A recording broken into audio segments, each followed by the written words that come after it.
Welcome, dear listener, to Forgotten Worlds for Sleep. Tonight, we journey back to the greatest story in human history, the rise and fall of Rome. It begins not with certainty, but with legend. Two abandoned twins, Romulus and Remus, nursed by a she-wolf on the banks of the Tiber. From those humble beginnings rose emperors and armies that would dominate the world for more than 1,000 years. You'll hear of Hannibal's elephants crossing the frozen Alps, of Caesar's triumphs and his bloody betrayal, of gladiators filling the Colosseum, and of Constantine's vision that changed the empire forever. So close your eyes, breathe deeply, and let the timeless echoes of Rome carry you to sleep as we uncover the untold epic of the Eternal City. The story of Rome begins not with the certainty of stone tablets or official decrees, but with whispers, legends, and the kind of myths that are half-remembered dreams. At its heart are two brothers, twins whose fate was shaped by gods, betrayal, and blood. Romulus and Remus. Their mother, Rhea Silvia, was a Vestal virgin, sworn to chastity, yet chosen by the god Mars to bear children touched by divine fire. To human eyes, it was scandal. To the gods, it was destiny. When the twins were born, they were seen not as miracles, but as threats. The reigning king, Amulius, feared the prophecy of rivals. He ordered the infants drowned in the cold, rushing waters of the Tiber River.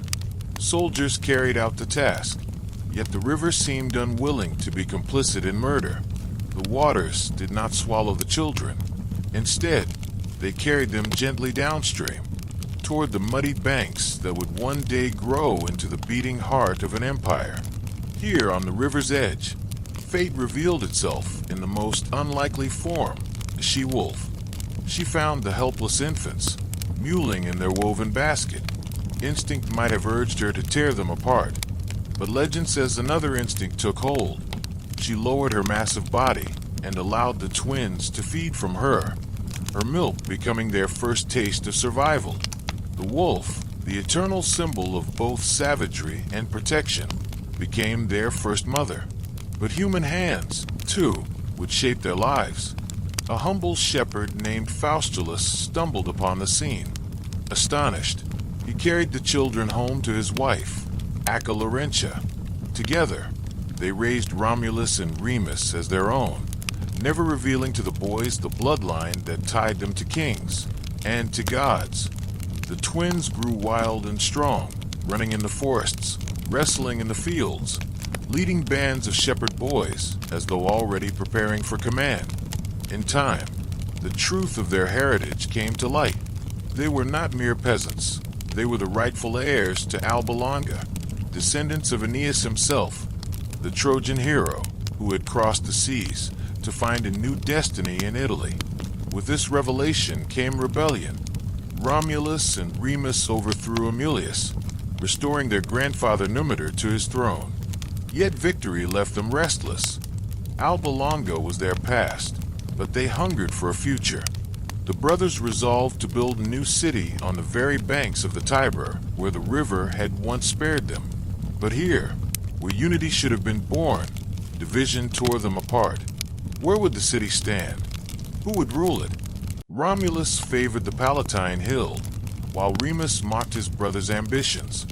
They turned to the gods for signs, auguries of vultures circling in the sky, but each interpreted the omen differently. Pride poisoned brotherly love. Words sharpened into insults, and insults into blows. Then came the moment that would echo through eternity. In defiance, Remus leapt across the boundary line Romulus had marked with his plow. Whether it was anger, fate, or destiny, Romulus struck his brother down.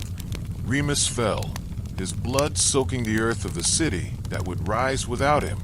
"So perish anyone who leaps over my walls," Romulus declared, his voice ringing with both triumph and grief. Thus, in 753 BCE, Rome was born, not in peace, but in violence, sealed by fratricide. The first stone of the Eternal City was laid upon the body of a brother. It was a beginning both tragic and magnificent, perfectly suited for a city that would one day conquer the known world while forever wrestling with the weight of its own contradictions. Romulus became Rome's first king. He gathered followers, outlaws, exiles, wanderers, and gave them asylum. To outsiders, it was a city of thieves and renegades. To Romulus, it was the seed of something greater, a community forged from diversity, loyalty, and the promise of glory. Soon, they would need women to bind a strange new society together. Soon, they would clash with neighbors who saw them as dangerous upstarts. But all of that lay in the future. For now, Rome was nothing more than a cluster of huts on a hill, a dream written into the soil with sweat and blood. Yet within that dream burned a fire that could not be extinguished. Rome was not just a city. It was an idea that through strength, discipline, and ruthless will, even the smallest beginnings could rise to reshape the world. And so the legend of the twins closes with a paradox. Without Remus, there could be no Rome. Yet it was Romulus, stained with his brother's blood, who stood atop the Palatine Hill, gazing out over the river that had once cradled him, declaring that his city would never die. After Romulus laid the first walls of Rome, the city stood fragile and uncertain, a cluster of huts, a ragged gathering of exiles and wanderers, a dream barely anchored to the Palatine Hill. Yet even in this fragile state, the city's destiny pulled it forward. For nearly 2.5 centuries, Rome would be ruled not by elected officials or senatorial debate, but by kings, 7 in total, whose deeds and flaws shaped the foundation of the eternal city. Romulus himself reigned as the first, more warrior than statesman. He strengthened his new settlement through bold and sometimes brutal choices. One of his earliest dilemmas was the lack of women. A city cannot grow on men alone, and neighboring peoples were unwilling to intermarry with outlaws and shepherds. Romulus devised a controversial solution. He invited the Sabines to a grand festival. When the moment came, Roman men seized the Sabine women as brides. Outrage and war followed, but in the end, the abducted women themselves intervened. They stood between their fathers and their new husbands, demanding peace. In that uneasy reconciliation, Rome's population grew, blending Sabine blood with Roman ambition. From its very birth, Rome would expand not only by conquest, but by assimilation. Romulus eventually disappeared. Some said he was carried away in a thunderstorm. Others whispered that the Senate had murdered him. Whatever the truth, Romans declared him divine, worshipping him as Quirinus, a god of state. With his departure, the throne passed to Numa Pompilius. A king is different from Romulus as night from day. Where Romulus embodied the sword, Numa embodied the altar. He was a man of peace, credited with establishing many of Rome's religious rituals and priesthoods. He organized the calendar, created the office of Pontifex Maximus, and built the Temple of Janus. The doors of Janus's temple would remain open in times of war and closed only in peace, a reminder of how rare peace would be in Roman history. After Numa came Tullus Hostilius, a king of warlike temper who brought Alba Longa, Rome's mother city, under Roman rule. The conflict between the two cities was decided not by armies, but by champions. The 3 Horatiae brothers for Rome against the 3 Curiatii for Alba. The duel ended with Roman victory, but the bloodshed reflected Rome's growing appetite for dominance. Rome no longer bowed to older cities, it consumed them. Ancius Marcius, the 4th king, balanced war with practical achievement. He built Rome's first bridge across the Tiber and founded Ostia, a port city that opened Rome to Mediterranean trade. Under him, the settlement grew beyond the Palatine, spreading onto the Aventine and Janiculum hills. Rome was beginning to look less like a village and more like a true city. Then came Lucius Tarquinius Priscus, an Etruscan by origin, whose reign marked the influx of foreign influence. From him, Rome inherited engineering marvels and cultural sophistication. He initiated construction of the Circus Maximus for thrilling chariot races and began work on the great Temple of Jupiter on the Capitoline Hill. Most crucially, he started the Cloaca Maxima, the great sewer that drained the swampy valley between the hills and created the space that would become the Roman Forum, the political and social heart of the city. Servius Tullius, the sixth king, was remembered as a reformer. He reorganized Roman society based on wealth, establishing the Centuriate Assembly, where military service and political power were intertwined. He also encircled the growing city with its first true defensive wall, binding together the famous seven hills: Palatine, Aventine, Capitoline, Quirinal, Viminal, Esquiline, and Celian. Rome was no longer a fragile outpost. It was a fortified power, but the age of kings ended in blood and scandal. The final ruler, Lucius Tarquinius Superbus, Tarquin the Proud, embodied tyranny. He ruled without the Senate's counsel, silenced dissent, and relied on fear. Yet it was not his arrogance alone that doomed monarchy. It was the crime of his son, Sextus Tarquinius. In a night of violence, Sextus violated Lucretia, a noble woman celebrated for her virtue. Shamed and broken, Lucretia summoned her family, told them of her dishonor, and then drove a dagger into her own heart. Her death ignited fury. Led by her kinsman, Lucius Junius Brutus, the Romans rose in rebellion. Tarquin and his family were driven into exile. The people swore never again to be ruled by kings. In 509 BCE, the monarchy collapsed, replaced by a new experiment in governance, the Republic. The Romans created a system where two consuls shared power, each able to veto the other, ensuring no single man could become a tyrant. The Senate would guide policy, magistrates would manage offices, and citizens would vote in assemblies. Rome was no longer a kingdom. It was a republic, an idea born of outrage, ambition, and a fierce determination never to submit to the arrogance of one man again. The age of kings left its mark.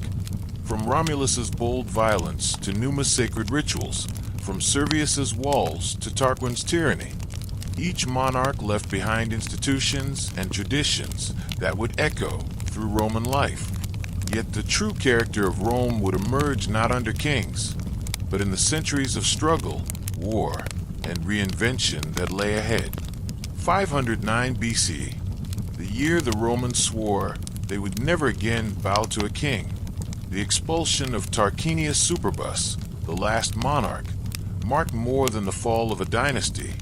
It was the birth of a new political experiment. For the first time, the city of Rome was to be governed not by one man's will, but by a system designed to prevent tyranny. This was the dawn of the Roman Republic. The trauma of monarchy left scars. Romans had seen how absolute power corrupted, how arrogance could turn a ruler into a tyrant. Their solution was radical: divide power so that no one could ever wield it unchecked. Instead of a king, Rome would be ruled by two consuls, elected annually. Each consul held equal authority, and crucially, each could veto the other's decisions. If one reached too far, the other could pull him back.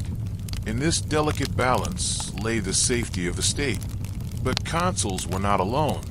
The Senate, once an advisory body under kings, now grew in prestige. Made up of Rome's noble elders, the Senate became the guardian of tradition, offering counsel that, though not always legally binding, carried enormous weight. Around them revolved a host of magistrates, praetors to oversee justice, quaestors to manage finances, censors to regulate morality and census rolls. Layer upon layer, the Republic built safeguards against domination by a single individual. Citizenship was the beating heart of this new order. Roman citizens gathered in assemblies, voting on laws, electing magistrates, and approving declarations of war. Though the system heavily favored the wealthy patricians, the idea that political legitimacy flowed from the people was revolutionary. Rome was not yet a democracy, but it had planted the seeds of one. The earliest days of the Republic were far from secure. Tarquin the Proud, humiliated in exile, sought allies among neighboring Etruscan kings to retake his throne. Rome faced siege under Lars Porsena of Clusium. Legend tells of Horatius Coccles, a lone Roman soldier who held a bridge across the Tiber against an advancing army, while his comrades destroyed it behind him, saving the city from capture. Whether history or myth, the story embodied the Roman spirit, unyielding, disciplined, and willing to sacrifice everything for the residential publica, the public thing. But Rome's greatest challenges were not only external. Internally, the Republic simmered with tension. The patricians, the hereditary elite, dominated both politics and religion. They claimed descent from Rome's earliest senators and guarded their privileges jealously. The plebeians, the vast majority of farmers, craftsmen, and soldiers, bore the burdens of military service and taxes, but were excluded from true power. Resentment festered. A republic meant little if it served only the few. This division was not just social, it was existential. The republic's survival depended on its soldiers, and those soldiers were overwhelmingly plebeian. If the common people refused to fight, Rome could not defend itself. The patricians soon learned that the republic would have to be more than a nobleman's playground. It would need to adapt, compromise, and evolve, or it would collapse before it had truly begun. Despite its flaws, the Republic possessed a crucial strength, flexibility. Unlike many rigid city-states, Rome could reinvent its institutions in response to crisis. This adaptability would allow it to weather storms that might have destroyed lesser societies. Already, the Romans sensed that their city was destined for greatness. They spoke of Rome not as one city among many, but as a people chosen for endurance, conquest, and rule. And yet, at the dawn of the Republic, all of this lay in the future. In 509 BCE, Rome was still a modest settlement compared to the mighty Etruscan cities of the north or the wealthy Greek colonies of the south. Its population was small, its resources limited, its military little more than citizen farmers wielding spears. But Rome's strength lay not in what it already was, but in what it was becoming.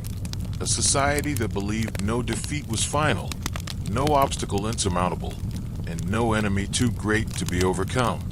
The Republic was an experiment born of rage and necessity, but it would grow into something unprecedented. A state that conquered the Mediterranean and beyond, that endured for nearly 5 centuries, and that left a political legacy still echoing today. The Romans may not have known it in 509 BCE, but they had just set themselves on a path that would change the course of human history. The monarchy was gone. In its place stood the Republic, imperfect, unbalanced, restless, but alive with possibility. Rome had taken its first step away from kings and toward empire.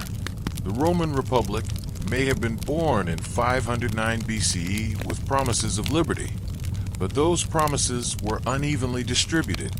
In practice, the Republic served the patricians, the aristocratic families, who claimed descent from Rome's earliest senators. They controlled the highest offices, the priesthoods, and the Senate itself. For the plebeians, the vast majority of Rome's citizens, the Republic was little more than a new mask worn by the same old power. Farmers, craftsmen, and soldiers carried the burdens of Rome, paying taxes, serving in legions, dying in war. Yet they had almost no say in how the state was run. Resentment grew, and it grew in a society where Rome's very survival depended on plebeian loyalty. In times of crisis, when the city's walls needed defenders and its armies needed soldiers, plebeians were indispensable. They realized that if the Republic would not grant them justice, they could withhold the very thing that gave it life, their service.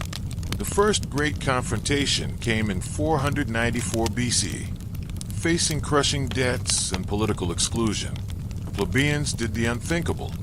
They marched out of the city en masse and set up camp on a hill outside Rome. This act, later called the First Secession of the Plebs, was history's first recorded general strike. Panic seized the patricians. Without plebeian soldiers, Rome stood defenseless against its enemies.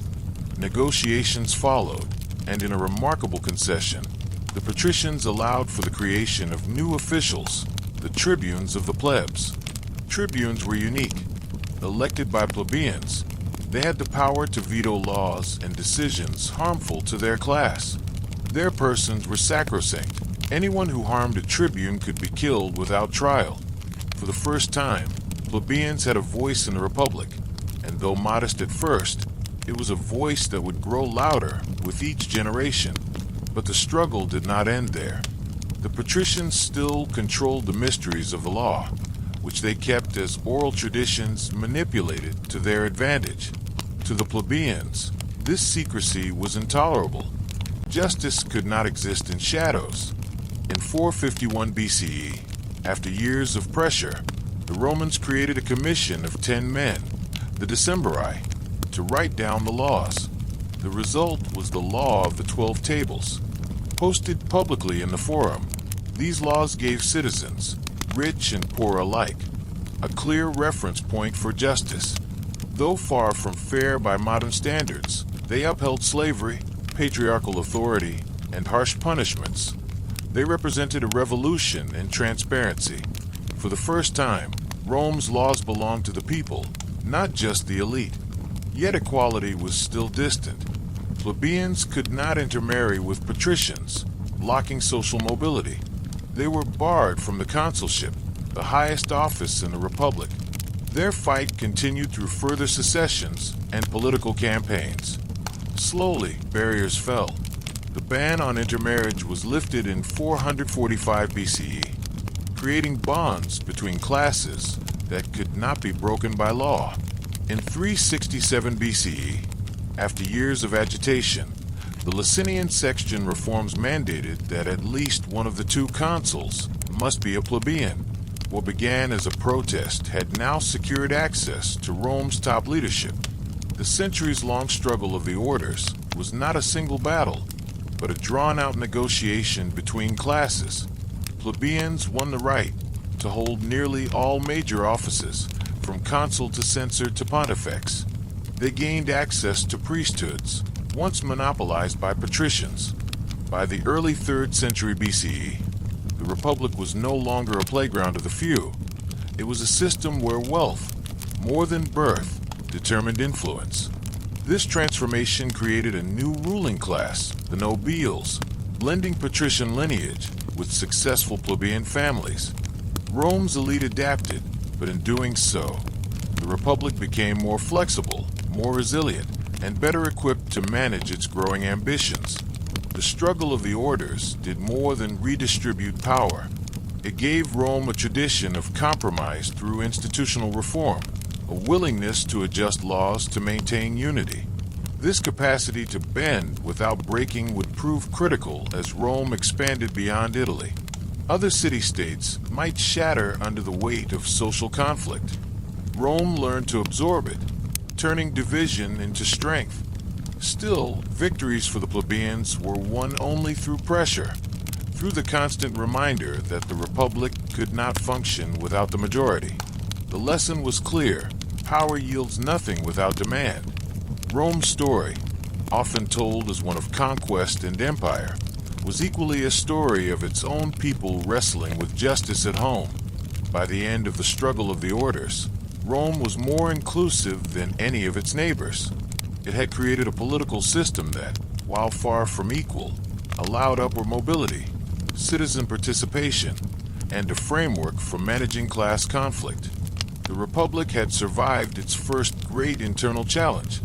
Stronger for it, Rome stood ready to face the wider world, and beyond its hills lay Italy, a patchwork of rivals, allies, and enemies, all destined to clash with the rising city on the Tiber. By the early 4th century BCE, Rome was no longer just a small city on the Tiber. The reforms of the Republic and the hard-won concessions between patricians and plebeians had created a more unified society, capable of projecting power beyond its 7 hills. Yet Italy was no blank canvas awaiting Roman domination. It was a patchwork quilt of rival powers: Etruscans to the north, Samnites in the central mountains, Greeks in the south, and countless Latin communities scattered across the peninsula. For Rome to survive, it had to do more than defend itself. It had to conquer, absorb, and transform Italy. The first major turning point came in 390 BC. A Celtic tribe from the north, the Senans, swept into central Italy and inflicted a crushing defeat on the Roman army at the River Allia. The survivors fled, and the Gauls marched into Rome itself. For months, the city was sacked, its homes burned, its temples looted. Only the Capitoline Hill held out, defended by desperate citizens. Legend tells of sacred geese in the temple of Juno, whose alarm calls awoke the defenders to a night assault, saving the citadel. Eventually, Rome ransomed its survival with gold. Though humiliating, the sack left an indelible scar. Romans never forgot the terror of foreign invasion. From that moment, they vowed their city would never again be so vulnerable. Rome rebuilt quickly, stronger than before. The city's walls were reinforced, its armies restructured. A new Roman resilience was born, forged from trauma. In the decades that followed, Rome turned its gaze to its neighbors. The Latin League, Rome's closest allies, grew restless, resenting Roman dominance. War erupted in 340 BC. After years of bloody fighting, Rome triumphed. But instead of punishing the Latins, Rome employed a new strategy: incorporation. Some Latin cities received full citizenship, others partial rights. All were bound to Rome by treaties requiring military service.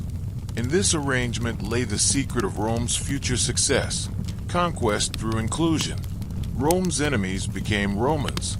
Yet the Latins were only one piece of the Italian puzzle.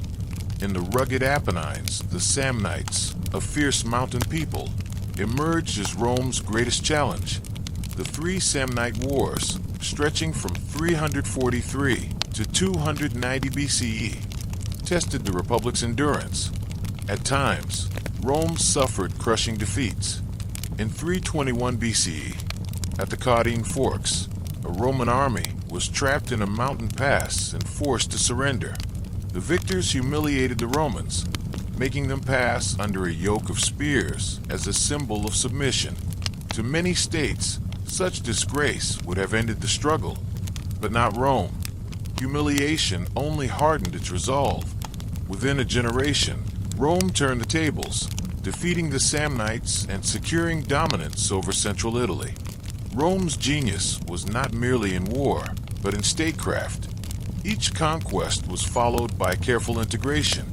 Colonies were planted across strategic locations, often with a mix of Roman citizens and local allies.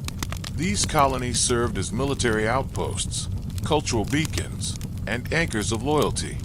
Roads were built, linking Rome to distant territories. The Via Appia, begun in 312 BCE, stretched southward, binding the peninsula together. Slowly, Italy was becoming less a patchwork of rivals and more a federation under Roman leadership. By the early 3rd century BCE, Rome controlled most of central and southern Italy. Only the Greek cities in the far south remained beyond its grasp. Proud and wealthy, cities like Tarentum looked to the Hellenistic world for aid. When Roman ships entered Tarentum's harbor in 282 BCE, violating a treaty, the Tarentines turned to a distant savior, Pyrrhus, king of Epirus, a cousin of Alexander the Great. Pyrrhus arrived with a formidable army and something the Romans had never seen: war elephants. At Heraclea in 280 BCE and Asculum in 279, Pyrrhus defeated the Roman legions, but the victories came at terrible cost. Another such victory, Pyrrhus supposedly remarked, "And I am undone." His so-called Pyrrhic victories bled his forces dry. Eventually, Pyrrhus withdrew, leaving the Greek cities to Rome's mercy. Tarentum fell, and with it, the last major resistance in Italy. By 272 BCE, Rome had accomplished the unthinkable. From the Po Valley in the north to the Straits of Messina in the south, the entire Italian peninsula was under Roman control. But Rome's dominance was unique. Unlike empires that ruled through brute subjugation, Rome built a system of alliances. Conquered peoples were given varying degrees of citizenship and autonomy. They provided soldiers for Roman armies and, in return, shared in Rome's victories. This flexible structure gave Rome a manpower reserve unlike anything in the ancient world. Italy was now Rome's heartland, a vast reservoir of soldiers, farmers, and resources. The Republic had transformed from a city-state into a regional power, but across the narrow waters of the Mediterranean lay a rival equally ambitious, equally determined Carthage. The clash between these two powers was inevitable. Rome had mastered Italy. Next, it would test its strength against an empire that ruled the seas. By the early 3rd century BCE, Rome had transformed itself from a small city-state into the master of Italy. Yet across the waters of the Mediterranean, another power stood tall: Carthage. Founded centuries earlier by Phoenician settlers, Carthage was a maritime empire, its wealth drawn from trade routes stretching from Spain to North Africa, Sicily to Sardinia. Its harbors brimmed with ships, its merchants carried exotic goods, and its fleet was unmatched in size and experience. Where Rome excelled on land, Carthage reigned supreme at sea. The collision between these two rising powers was inevitable. The spark came in Sicily. This island, rich in farmland and strategically placed at the center of the Mediterranean, had long been contested by Greeks, Carthaginians, and local powers. When a group of mercenaries known as the Mamertines seized the city of Messana and found themselves threatened by Carthage and Syracuse, they appealed to Rome for aid. The Senate hesitated. Sicily lay outside Italy, beyond Rome's traditional sphere, but ambition whispered in Roman ears. To intervene meant war with Carthage. To refuse meant allowing their rival to grow stronger. Rome chose war. The First Punic War began in 264 BCE and quickly exposed Rome's greatest weakness. It had no navy. Carthage's fleets dominated the seas, cutting supply lines and raiding Italian coasts. If Rome wanted to win, it would have to do the impossible, become a naval power almost overnight. In typical Roman fashion, they adapted with relentless determination. Capturing a wrecked Carthaginian ship, Roman engineers used it as a model to build an entire fleet. Within weeks, warships rose in Italian shipyards, rowed by hastily trained crews. Yet Roman genius lay not only in imitation, but in innovation. Understanding they could not match Carthage in seamanship, the Romans turned naval combat into infantry combat. They invented the corvus, a boarding bridge fitted with spikes that could be dropped onto enemy ships. When Carthaginian vessels drew close, Roman marines stormed across the bridge, turning sea battles into miniature land battles, arenas where Roman discipline and ferocity excelled. The results were staggering. In 260 BCE, at the Battle of Mylae, the new Roman fleet scored its first major victory. Over the following years, Rome won a string of successes at sea, even as storms wrecked entire fleets and cost tens of thousands of lives. Rome refused to give up. Every disaster was met with renewed effort, every loss with a determination to rebuild. Carthage underestimated the Romans' resilience. The war dragged on for over 2 decades. Battles raged not only in Sicily, but in North Africa as well. At one point, Roman forces under Marcus Atilius Regulus landed near Carthage itself, threatening the city. Though Regulus was eventually defeated and captured, his daring campaign showed that Rome could strike deep into enemy territory. Sicily, meanwhile, became a graveyard for armies. Cities were besieged, farmlands burned, and both sides bled resources. Finally, in 241 BCE, the decisive clash came at the Battle of the Aegates Islands. A rebuilt Roman fleet, funded largely by private loans from wealthy citizens, trapped the Carthaginian navy. Using superior tactics and sheer determination, the Romans smashed their opponents, sinking or capturing most of their ships. With its fleet destroyed and its armies exhausted, Carthage sued for peace. The terms were harsh. Carthage ceded Sicily, the first province of Rome outside Italy, and paid a massive indemnity in silver. Rome had not only defeated one of the greatest naval powers of the age, it had transformed itself into a Mediterranean power. For the first time, Rome looked beyond Italy and saw the world as its stage. Yet the victory carried seeds of future conflict. Carthage, humiliated but not destroyed, seethed with resentment. Its empire still stretched across North Africa and Spain, its wealth still immense. Among its generals rose a family that would swear eternal hatred against Rome. The name Hannibal would soon be spoken with both fear and respect. For Rome, the First Punic War was more than a military triumph. It was a lesson in adaptability. A land-based republic had built a navy from scratch, endured disaster after disaster, and emerged stronger.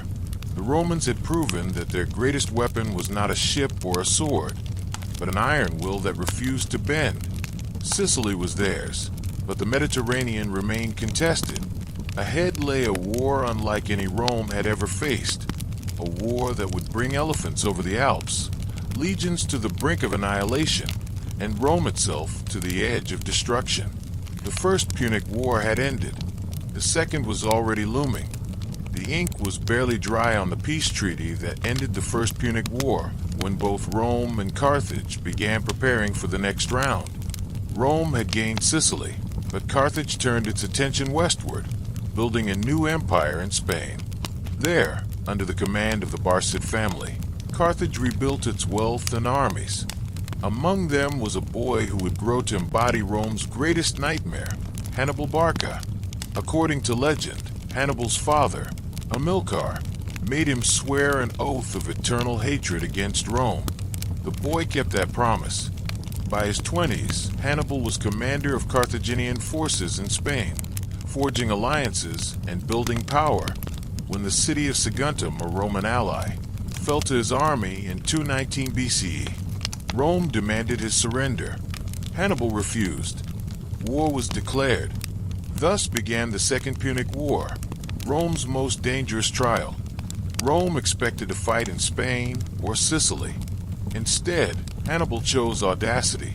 In 218 BCE, he led an army of 50,000 infantry, 9,000 cavalry, and most astonishingly, 37 war elephants northward. His plan was to invade Italy itself. To do this, he would cross the Pyrenees, march through Gaul, and then attempt the impossible, the snowy, treacherous Alps.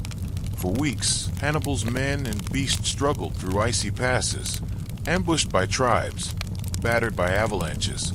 Thousands died, elephants fell into ravines, and soldiers froze on the mountain paths.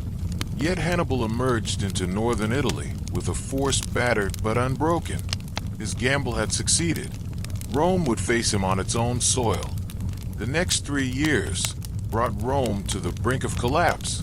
At the river Trebia, Hannibal ambushed and annihilated a Roman army. At Lake Trasimene, he lured another into a narrow valley, crushing it in one of the largest ambushes in history. Panic spread through the Republic, but the true disaster came in 216 BCE at Cannae. Facing nearly 80,000 Romans, Hannibal's smaller army employed a brilliant tactic. He placed his weaker troops in the center, allowing them to bend under the Roman advance, while his cavalry and elite infantry encircled the enemy. The result was a massacre. Perhaps 50,000 Romans were killed in a single day. Senators, consuls, and veterans alike. It was one of the bloodiest defeats Rome would ever suffer. After Cannae, many allies in southern Italy defected to Hannibal. For the first time, the Republic's survival seemed in doubt. Yet in this darkest moment, Rome revealed its greatest strength, not battlefield brilliance, but unbreakable resilience. Where another nation might have surrendered, Rome raised new armies. Where despair might have taken root, discipline and duty prevailed. The Senate refused even to discuss peace. Instead, they adopted new tactics under Fabius Maximus, the cunctator, or delayer. Fabius avoided pitched battles, harassing Hannibal, cutting supplies, and refusing to give him the decisive engagement he sought. It was a strategy of patience, frustrating for Rome's citizens, but vital for its survival. Meanwhile, Rome sought to cut Hannibal off from his base. In Spain, Roman forces fought to weaken Carthaginian power. Eventually, a young general named Publius Cornelius Scipio, later called Scipio Africanus, rose to prominence. Charismatic and daring, Scipio envisioned a strategy bolder than mere defense. If Hannibal would not leave Italy, Rome would strike at Carthage itself.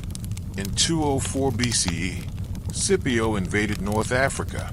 The threat forced Carthage to recall Hannibal from Italy after nearly 15 years of campaigning. The stage was set for a final showdown at Zama in 202 BCE.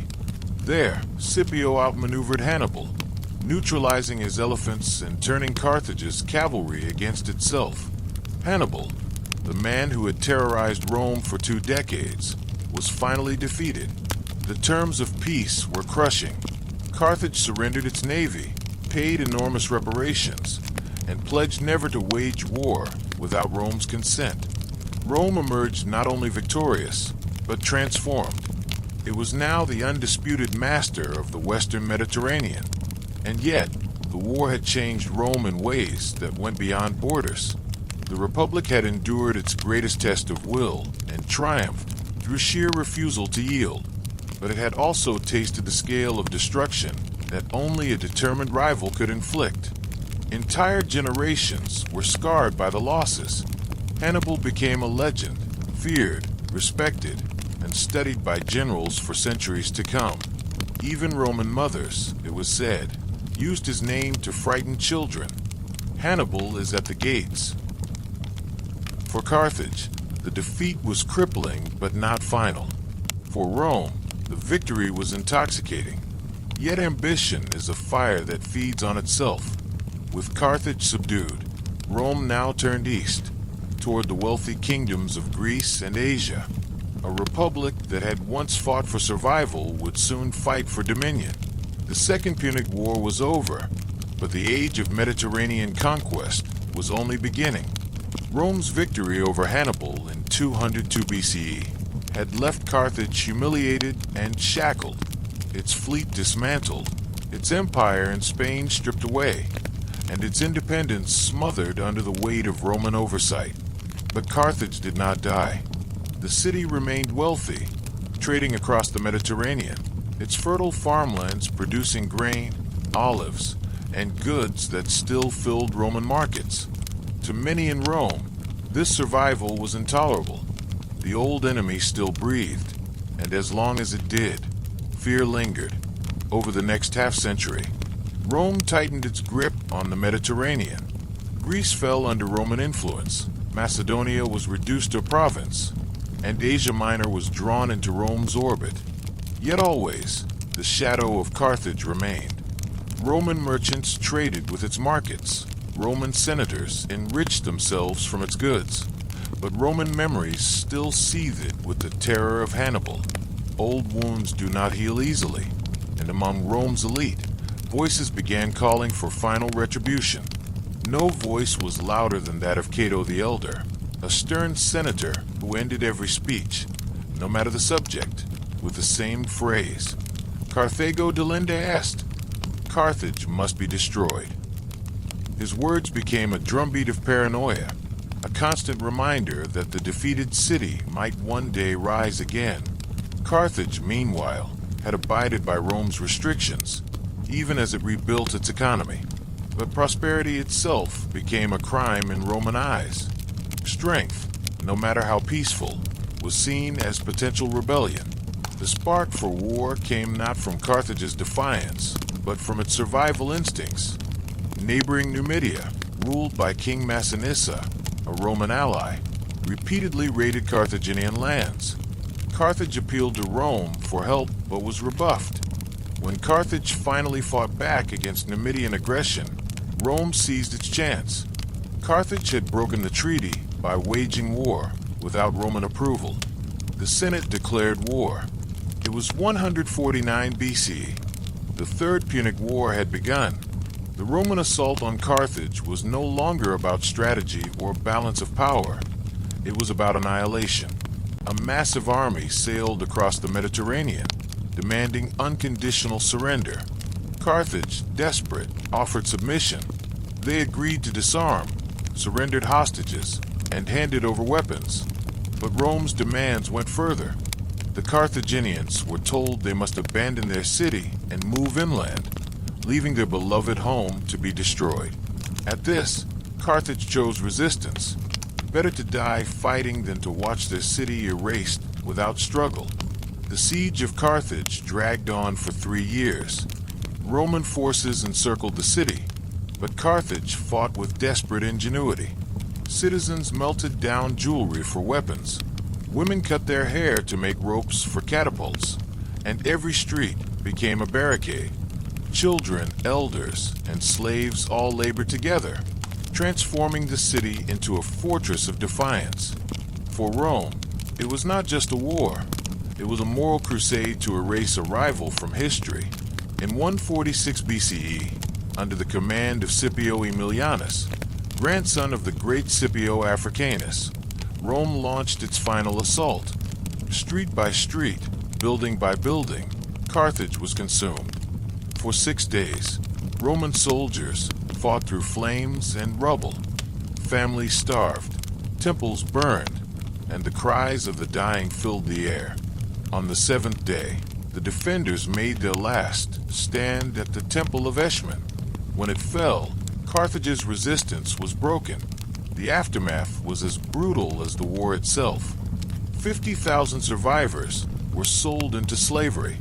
The city was systematically demolished, its walls torn down, its harbor destroyed. Ancient writers claimed that Rome cursed the land, sowing salt into the earth so nothing would grow. Though historians debate the truth of this detail, the symbolism was clear. Carthage, once the jewel of the Mediterranean, was no more. Rome had not just defeated an enemy, it had exterminated it. The destruction of Carthage sent a chilling message to the world. Rome tolerated no rivals. From this point forward, the Mediterranean became a Roman lake, Mare Nostrum, our sea. The Republic's appetite only grew. With Carthage erased, attention turned eastward, toward Greece, Egypt, and the wealthy kingdoms of Asia. Rome was now the undisputed superpower of the ancient world. And yet, beneath the triumph, shadows stirred. The wars had filled Rome with wealth, slaves, and provinces, but also with corruption, inequality, and social strain. Small farmers were displaced by vast estates, worked by slaves captured in conquest. The gulf between rich and poor widened. Senators enriched themselves while soldiers returned home to poverty. In destroying Carthage, Rome had destroyed its greatest external rival. But now, a more dangerous enemy was emerging, not across the sea, but within Rome itself. The Punic Wars were over. Rome stood supreme, but supremacy carries a price. And for the Republic, that price would soon come due. With Carthage reduced to ashes in 146 BCE, Rome stood as the unchallenged master of the Western Mediterranean. Its legions marched unopposed. Its senate dictated terms to kings, and its merchants profited from a sea now called Mare Nostrum, our sea. Yet while the world looked upon Rome as invincible, within the city's walls a quieter, deadlier struggle was taking shape. Victory had brought riches, but also ruin. The republic that had triumphed abroad now faced decay at home. Conquest had poured unimaginable wealth into Italy. Gold, silver, and precious goods flowed from Greece, Spain, and the East. Victorious generals returned to Rome in triumphal processions, their chariots piled high with spoils, their names immortalized in marble. Senators and aristocrats grew richer than ever, their villas sprawling across the countryside. Rome's elite now dined on exotic foods, commissioned art, and competed in displays of luxury once thought un-Roman. The old values of simplicity and discipline, the mos maiorum, the way of the ancestors, began to erode. But for the common Roman, the story was different. The endless wars had stripped farms of their men, who returned from campaign to find their lands neglected, seized by creditors, or bought out by wealthy magnates. Small farmers, once the backbone of the Republic, disappeared in droves. In their place rose the latifundia, vast estates worked by armies of slaves. Captives from Greece, Spain, and North Africa flooded the Italian market, so cheap and plentiful that free labor could not compete. A farmer's loyalty to the Republic had once been rewarded with land and stability. Now that bond was breaking. Displaced and desperate, countless Romans abandoned the countryside and crowded into the city. Rome swelled with tens of thousands of landless citizens, men who had once marched proudly in legions, but now loitered in the forum, unemployed and restless. Bread grew scarce, riots erupted, and the divide between rich and poor widened into a chasm. The republic that had been born in compromise between patricians and plebeians now seemed dominated by a narrow oligarchy, deaf to the cries of its citizens. Meanwhile, the Senate struggled to govern an empire far larger than its institutions were designed to manage. Governors sent to new provinces often exploited their power, extorting wealth and ruling like kings. Corruption seeped into every corner of administration.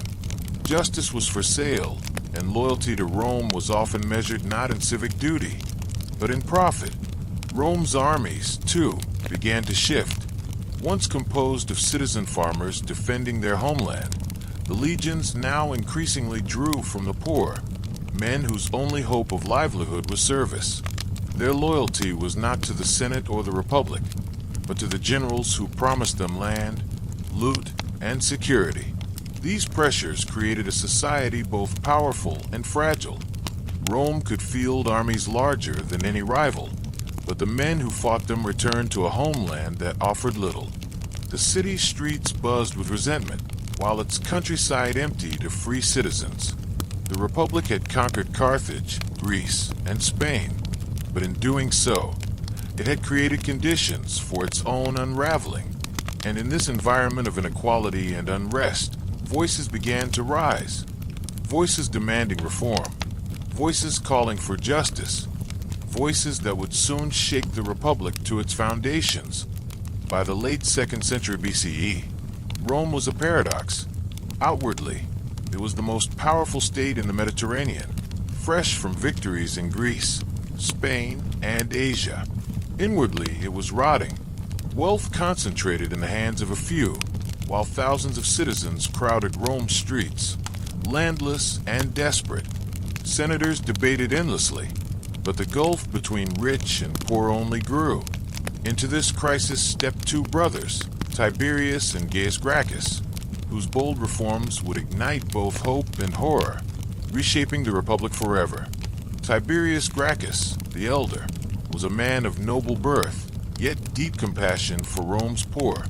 In 133 BCE, elected as tribune of the plebs, he addressed the greatest injustice of the time, the collapse of the small farmer.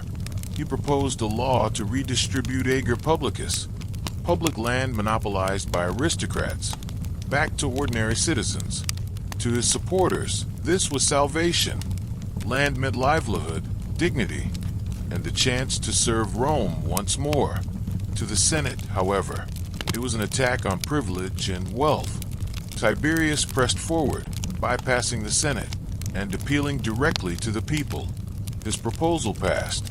A land commission was established, and for the first time in decades, the dispossessed saw a path back to security. But his defiance of tradition enraged the Senate. When Tiberius sought re-election as tribune, something unprecedented, his enemies saw tyranny in the making. On election day, chaos erupted. senators and their followers armed themselves with clubs and chairs from the assembly. In the Forum, they bludgeoned Tiberius and hundreds of his supporters to death. The blood of reform had been spilled in the heart of the Republic. A decade later, his younger brother, Gaius Gracchus, picked up the fallen torch. More fiery and radical than Tiberius, Gaius was elected tribune in 123 BC. He sought not only land reform, but sweeping change. He established grain subsidies to feed the poor, extended citizenship rights to Rome's Italian allies, and created new courts to curb senatorial corruption. His reforms threatened the Senate's monopoly on power. Once again, the Republic found itself divided between hope for the many and fear of the few. At first, Gaius was successful. Crowds adored him, reforms gained traction, and the Senate seemed on the defensive. But opposition mounted. In 121 BCE, his enemies pushed back. Violence broke out in Rome's streets, and the Senate declared a senatus consultum ultimum, an emergency decree granting magistrates absolute power to protect the state. Soldiers were unleashed against Gaius and his followers. Cornered, Gaius ordered a slave to take his life, choosing death over capture.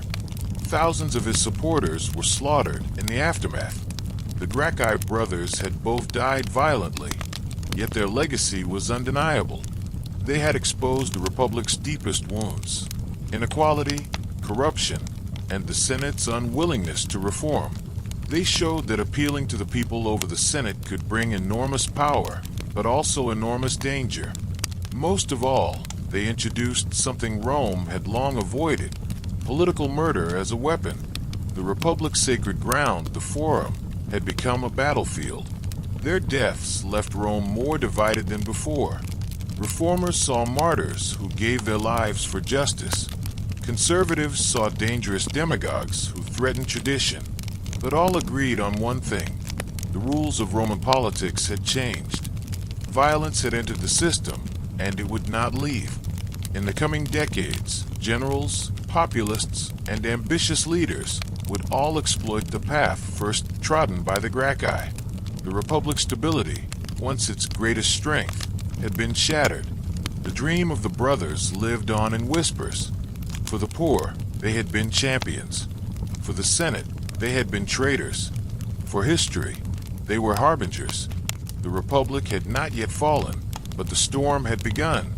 After the violent deaths of the Gracchi brothers, Rome entered a new and dangerous phase. The Republic had shown it could not resolve its crises peacefully. The Senate clung to privilege. The people cried out for reform, and ambition simmered among men with the power to command armies. The delicate balance between civil authority and military might begin to fracture. Into this volatile arena stepped two figures whose rivalry would scar Rome forever: Gaius Marius and Lucius Cornelius Sulla. Gaius Marius was not a patrician. He was a novus homo, a new man, the first in his family to enter Roman politics. Born in humble circumstances in Arpinum, he rose through sheer talent and determination. His career climaxed in the late 2nd century BCE, when Rome faced a dire threat: invasions by migrating tribes from the north, the Cimbri and Teutons. These warrior peoples had already annihilated several Roman armies. Panic swept the Republic. Marius, already a successful commander in North Africa, was elected consul in 107 BCE and given command against the invaders. But Marius brought more than battlefield skill. He revolutionized the Roman military. Traditionally, only landowning citizens could serve in the legions, their property tying them to the Republic's fate. But with so many small farmers ruined by years of war and poverty, Rome's manpower base was collapsing. Marius opened recruitment to the landless poor. He armed and trained them at the state's expense, creating professional soldiers whose loyalty lay not with the Senate, but with their general. For generations, historians would debate this reform. Was it salvation or the beginning of the end? Whatever the answer, it changed Rome forever. Marius's new army achieved stunning victories. At Aquae Sextii in 102 BCE and Vercelli in 101 BCE, his legions annihilated the Teutons and Cimbri, saving Rome from invasion. Marius became a hero, hailed as the third founder of Rome after Romulus and Camillus. He was elected consul an unprecedented 7 times. Yet fame and reform brought enemies. Among them was a rising patrician politician, Lucius Cornelius Sulla. Sulla was everything Marius was not: aristocratic, refined, ambitious, and ruthlessly pragmatic. He first served under Marius in the war against Jugurtha, king of Numidia, and was instrumental in securing Jugurtha's capture. But when Marius took the credit, resentment festered. The two men became rivals, their enmity escalating as Rome plunged into new crises. In 91 BCE, the social war erupted. Rome's Italian allies, long denied citizenship despite centuries of service, rose in rebellion. The war was brutal, fought across the peninsula, but ultimately, Rome granted citizenship to the Italians, both to reward loyalty and to prevent further revolts. The franchise of Rome had expanded, but so had the stakes of power. With millions now citizens, the struggle for influence grew fiercer. It was in the aftermath of this war that Marius and Sulla clashed directly. In 88 BCE, Rome declared war on Mithridates VI of Pontus, a powerful king in Asia Minor who had massacred tens of thousands of Roman citizens in a coordinated uprising. The Senate appointed Sulla to command, but Marius, still hungry for glory, maneuvered politically to have the decision overturned. The People's Assembly transferred the command to him. Sulla, furious at being stripped of honor, made a decision no Roman general had ever dared before.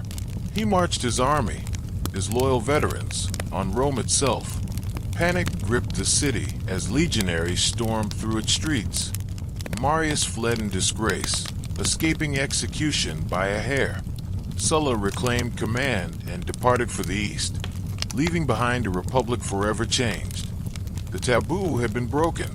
Roman soldiers had turned their swords against their own city. Civil war was no longer unthinkable. It was reality. While Sulla campaigned against Mithridates, Marius returned. Old ill, but relentless, he gathered allies and seized Rome once more, massacring his enemies in a frenzy of vengeance. He died soon after, but the cycle of retribution continued. When Sulla returned victorious from the east, he unleashed terror of his own. Declared dictator, he compiled proscription lists, public postings naming enemies of the state. Anyone on the list could be killed, their property seized. Blood flowed in the forum, fortunes were destroyed, and Rome trembled under his rule. Sulla enacted reforms to strengthen the Senate and weaken the tribunes, hoping to restore stability. But his dictatorship had shown that the Republic's safeguards were shattered. Armies now decided politics. Generals, not laws, ruled Rome. When Sulla retired in 79 BCE, confident he had saved the Republic, he was blind to what he had truly done. He had opened the gates for others, men even more ambitious, even more ruthless. The Republic had survived Hannibal and Carthage, but could it survive its own generals? Ahead lay figures whose names still echo through history: Pompey, Crassus, and Julius Caesar. Rome's destiny was shifting from a republic of laws to an empire of men. The death of Sulla in 78 BCE left a power vacuum. His bloody dictatorship had reshaped the republic, but it had not solved its deeper problems: corruption, inequality, and the loyalty of soldiers to generals rather than the state still festered. In this unstable world, a new generation of leaders emerged, men who saw the Republic not as a sacred institution, but as a prize to be claimed. Among them was a young aristocrat with boundless ambition, charisma, and political genius, Gaius Julius Caesar. Born in 100 BCE into the patrician Julii family, Caesar was not immediately destined for greatness. His family had prestige, but little political clout. What he did have was an unshakable belief in his destiny. As a youth, Caesar endured danger when Sulla, suspicious of his marriage alliances, ordered his execution. He refused to submit and went into hiding until powerful friends secured his pardon. Even then, Sulla reportedly remarked, "In this Caesar, there are many Mariuses," a warning that this young man carried the ambition of past revolutionaries. Caesar began his career as a priest and advocate, dazzling crowds with his eloquence. He cultivated popularity by siding with the common people, aligning himself with the populace faction that challenged senatorial privilege. His rise was not just political, but carefully staged. He spent lavishly, hosted games, and took on debts so immense that only future power could hope to repay them. Fortune, he believed, favored the bold. Military service soon sharpened his reputation. Serving in Asia Minor, he displayed both courage and cunning, earning the civic crown, one of Rome's highest honors for valor. In 75 BCE, when pirates captured him near Rhodes, Caesar turned humiliation into legend. He joked with his captors, demanded they raise his ransom because he was worth more, and upon release, raised a fleet, hunted them down, and had them crucified. It was an early glimpse of his audacity, both ruthless and theatrical. By the 60s BCE, Caesar had climbed steadily up the cursus honorum, the ladder of Roman political offices. He served as quaestor, aedile, and praetor, winning admiration for his generosity and brilliance. But true power required alliances. He found them in Marcus Licinius Crassus, Rome's wealthiest man, and Gnaeus Pompeius Magnus, Pompey the Great, a celebrated general who had cleared the Mediterranean of pirates and expanded Rome's influence in the East. Though rivals, the three men recognized that together they could dominate politics. Their pact became known as the First Triumvirate. With their backing, Caesar secured the consulship in 59 BC. Using his office, he pushed through land reforms for veterans and poor citizens, enraging the Senate but delighting the people. Yet consulship lasted only a year. Caesar needed more than political power. He needed a command that would bring him military glory, wealth, and a loyal army. He found it in Gaul. Appointed governor of Cisalpine and Transalpine Gaul, Caesar inherited authority over legions stationed on Rome's northern frontier. What followed was one of the most extraordinary military campaigns in history. Over nearly a decade, Caesar conquered vast territories, stretching from the Alps to the Atlantic, subduing Gallic tribes one after another. His victories at battles, like Alesia against the chieftain Vercingetorix, cemented his reputation as a military genius. He crossed rivers, built bridges, and even launched expeditions into Britain, the first Roman to set foot there. His commentaries on the Gallic War, written with clarity and flair, spread his fame across Rome, presenting him not only as a conqueror, but as a man of destiny. The spoils of Gaul were immense. Wealth, slaves, and prestige flowed to Caesar. But more importantly, his legions adored him. He had shared their hardships, marched beside them, rewarded their loyalty. To them, he was not just a commander but a father. And this loyalty was dangerous. Rome's armies no longer belonged to the Republic. They belonged to men like Caesar. Back in Rome, the balance of the triumvirate collapsed. Crassus was killed in battle against the Parthians, his ambition swallowed in the sands of Carrhae. Pompey, once Caesar's ally, drifted toward the Senate, wary of his partner's growing power. Rivalry replaced partnership. By the late 50s BCE, Rome braced for civil war.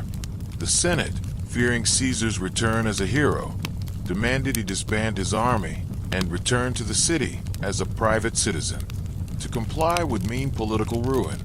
To refuse would mean treason. In January 49 BCE, standing on the banks of the Rubicon River, the boundary he was forbidden to cross with an army, Caesar faced his choice.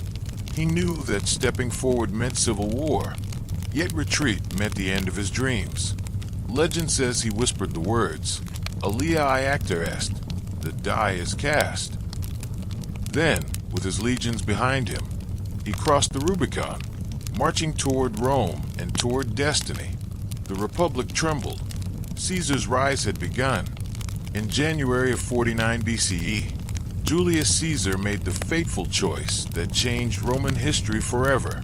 With his legions at his back, he crossed the Rubicon River, violating the Senate's orders and committing himself to rebellion. The moment was more than a military maneuver. It was a declaration that Caesar would no longer be bound by the Republic's laws. Rome itself now stood on the edge of civil war. Panic gripped the city. The Senate, dominated by Caesar's enemies, declared him an enemy of the state and turned to Pompey the Great as Rome's champion. Pompey was no ordinary rival. Once Caesar's ally in the First Triumvirate, he was now aligned with the aristocracy, commanding vast resources and loyal followers. The Republic had split between two giants, Caesar, adored by his soldiers and the common people, and Pompey, backed by the Senate and Rome's traditional elites. But Pompey was unprepared for Caesar's speed. While Pompey boasted that all he needed to defeat Caesar was a stamp of his foot to raise armies, Caesar marched with lightning precision. Within weeks, he secured northern Italy, and by March, he entered Rome unopposed. Pompey and the Senate fled across the Adriatic to Greece, abandoning the city to their enemy. Caesar stood victorious in Rome, but his war was far from over. With characteristic boldness, Caesar pursued his foes across the Mediterranean. At Dyrrhachium in 48 BCE, Pompey's larger forces nearly crushed him. For a moment, Caesar's fortunes hung by a thread. Yet, at Pharsalus soon after, Caesar's genius prevailed. Outnumbered nearly 2-1, he outmaneuvered Pompey, using hidden reserves of cavalry to shatter his enemy's line. The Senate's legions broke. Pompey himself fled, seeking refuge in Egypt. But his fate was sealed. On arrival, he was betrayed and murdered by the young pharaoh's advisors, who sought to curry favor with Caesar. When presented with Pompey's severed head, Caesar wept, not only for a fallen rival, but for the republic they had both destroyed. In Egypt, Caesar was drawn into another conflict, the dynastic struggle between Cleopatra VII and her brother, Ptolemy XIII. Enchanted by Cleopatra's intelligence and ambition, Caesar threw his support behind her. The result was both political and personal. Cleopatra regained her throne, and their liaison produced a child, Caesarion. For Rome, this alliance underscored Caesar's growing stature, not just as a general, but as a kingmaker. Yet Caesar's wars continued. He crushed the remnants of Pompeian forces in Africa and Spain, defeating them in brutal campaigns. His triumphs multiplied, and in Rome, he celebrated lavish processions displaying the spoils of Gaul, Egypt, and beyond. But the more he triumphed, the more he unsettled the Senate. The Republic had always feared kingship, ever since the expulsion of Tarquin the Proud centuries earlier. Yet in Caesar, many saw a king in all but name. Caesar fueled these fears by accumulating unprecedented powers. Named dictator, first temporarily, then for 10 years, and finally for life. He transformed the Republic into a personal monarchy. He enacted sweeping reforms, settling veterans, relieving debts, reforming the calendar into the Julian system still echoed in our modern timekeeping. He expanded the Senate, including provincials, a move that enraged the old aristocracy. For the common people, he was a savior. For the elite, he was a tyrant in waiting. Even his gestures fed suspicion. He wore the laurel crown constantly, perhaps to conceal his thinning hair, but many whispered it was a symbol of kingship. At festivals, when offered a royal diadem, he refused it. But the fact it was offered at all chilled the Senate. Rome's deepest fear was returning, the rule of one man over all. Whispers turned into conspiracy. Senators who had once supported Caesar now plotted his downfall. Among them were Marcus Junius Brutus and Gaius Cassius Longinus, men who cloaked their ambitions in the language of liberty. They saw themselves as heirs to the founders who had expelled kings centuries before. If Caesar would not relinquish power, they would take it with daggers. For Caesar, the danger was invisible. He trusted his aura of triumph, his bond with the people, his destiny. Yet destiny is fickle. In March of 44 BCE, as spring warmed Rome, his enemies prepared their strike. The stage was set for one of the most infamous assassinations in history. March 15th, 44 BCE, the day that would echo through history as the Ides of March. Julius Caesar, the conqueror of Gaul, victor of civil war, and dictator for life, rose from his bed in Rome to face what he believed would be another day of governing. But destiny had already marked it as his last. Rumors of plots swirled in the city. Soothsayers had warned Caesar to beware the Ides of March. His wife, Calpurnia, dreamed of his body bleeding in her arms and begged him to stay home. For a moment he wavered, yet friends and flatterers persuaded him that to miss the Senate meeting would look cowardly. Caesar, ever proud, would not let superstition guide him. Cloaked in his purple robe, crowned with his laurel wreath, he set out for the theater of Pompey, where the Senate was meeting. The conspirators were ready. More than 60 senators had joined the plot, united not by love of the Republic alone, but by fear of Caesar's power. Leading them were Brutus and Cassius, men once close to Caesar. Brutus in particular was a painful symbol, rumored by some to be Caesar's illegitimate son, and certainly treated as a beloved protege. To strike with Brutus was to stab not just the dictator's body, but his heart. When Caesar entered the Senate chamber, he was greeted with respect. The senators surrounded him, pressing close under pretense of presenting petitions. At first, nothing seemed amiss, but then Tullius Cimber stepped forward and pulled at Caesar's toga, signaling the attack. Casca struck first, his blade grazing Caesar's shoulder. Shock rippled through the room as more daggers flashed. Caesar fought back at first, driving Casca off with a stylus and crying out, "Casca, you villain, what are you doing?" But the onslaught was relentless. One by one, the conspirators plunged their knives into him. 23 wounds pierced his flesh. Blood pooled on the marble floor as Rome's greatest man collapsed beneath the statue of Pompey, his old rival, whose memory seemed to watch over the deed. According to legend, when Caesar saw Brutus among the attackers, he ceased to resist. "Et tu, Brute? You too, Brutus?" he whispered. Then, covering his face with his toga, he fell lifeless. Whether those exact words were spoken or not, the betrayal was real, and it seared itself into history. The conspirators believed they had saved the Republic.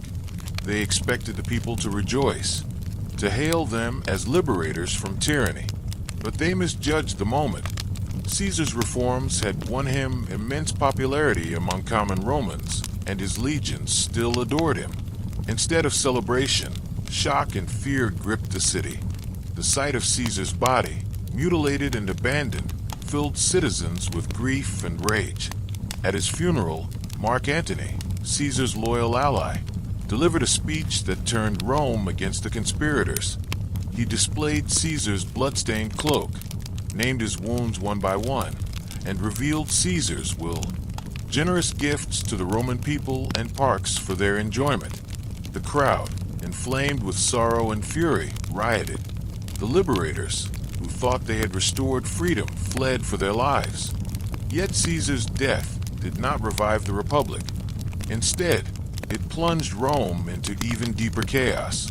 Antony seized power in Caesar's name, while the young Octavian, Caesar's adopted heir, emerged from obscurity to claim his legacy. Civil wars followed, bloodier than any before, pitting Romans against Romans in the struggle to decide who would inherit Caesar's mantle. The Ides of March had slain the man, but not the forces he embodied. The Republic was already broken. The knife strokes that ended Caesar's life could not revive a system undone by decades of inequality, ambition, and violence. Instead, they cleared the path for a new order, the Roman Empire. Caesar's name would live on, not only in Rome, but in every monarchy that followed. Caesar became a title, transformed into Kaiser in Germany and Tsar in Russia. His assassination, meant to end one man's rule, created a symbol of power that would echo for millennia. The conspirators had cried liberty. What they delivered was empire. The Ides of March had silenced Julius Caesar, but it had not resolved the Republic's crisis. If anything, his murder in 44 BC only deepened the chaos. The senators who struck him down imagined themselves as liberators, defenders of Rome's ancient freedom. Yet within hours it became clear they had no plan for what would follow. The city trembled between grief and rage, and the conspirators' dream of restoring the Republic was already crumbling. In the immediate aftermath, Mark Antony, Caesar's loyal lieutenant and consul at the time, moved quickly. A soldier of rough charisma and immense ambition, Antony positioned himself as the guardian of Caesar's legacy. He secured Caesar's papers, treasury, and loyal troops. He also arranged the dictator's funeral, which became a turning point. Standing before the masses, Antony unveiled Caesar's blood-stained toga, showing the holes left by the daggers. He recited the terms of Caesar's will, which left generous gifts to Roman citizens. As his words rose, so too did the crowd's fury. The people rioted, setting fire to the Senate House and driving the assassins into exile. Antony had transformed public mourning into a political weapon. But Antony was not the only heir to Caesar's power. A figure few expected now stepped forward, Gaius Octavius, known to history as Octavian. At only 18 years old, Octavian was Caesar's great-nephew, and as revealed in Caesar's will, his adopted son and legal heir. Thin, sickly, and inexperienced, Octavian was underestimated by nearly everyone. Yet beneath his frail appearance lay a calculating mind and an iron will. When he arrived in Italy, he declared himself Caesar's rightful heir. The name Caesar now belonged to him. Antony dismissed Octavian at first, mocking him as a boy playing politics. But Octavian understood something essential. Caesar's veterans, scattered across Italy and the provinces, still hungered for rewards. By presenting himself as the son of Caesar, he tapped into their loyalty. Slowly, carefully, Octavian built his own base of support, gathering soldiers, allies, and popular sympathy. Within months, the youth Antony had scorned became a rival too dangerous to ignore. Tensions boiled. Antony and Octavian clashed over Caesar's inheritance, control of legions, and political influence in Rome. Their feud erupted into open conflict when Octavian marched his forces toward the city, positioning himself as defender of the people against Antony's arrogance.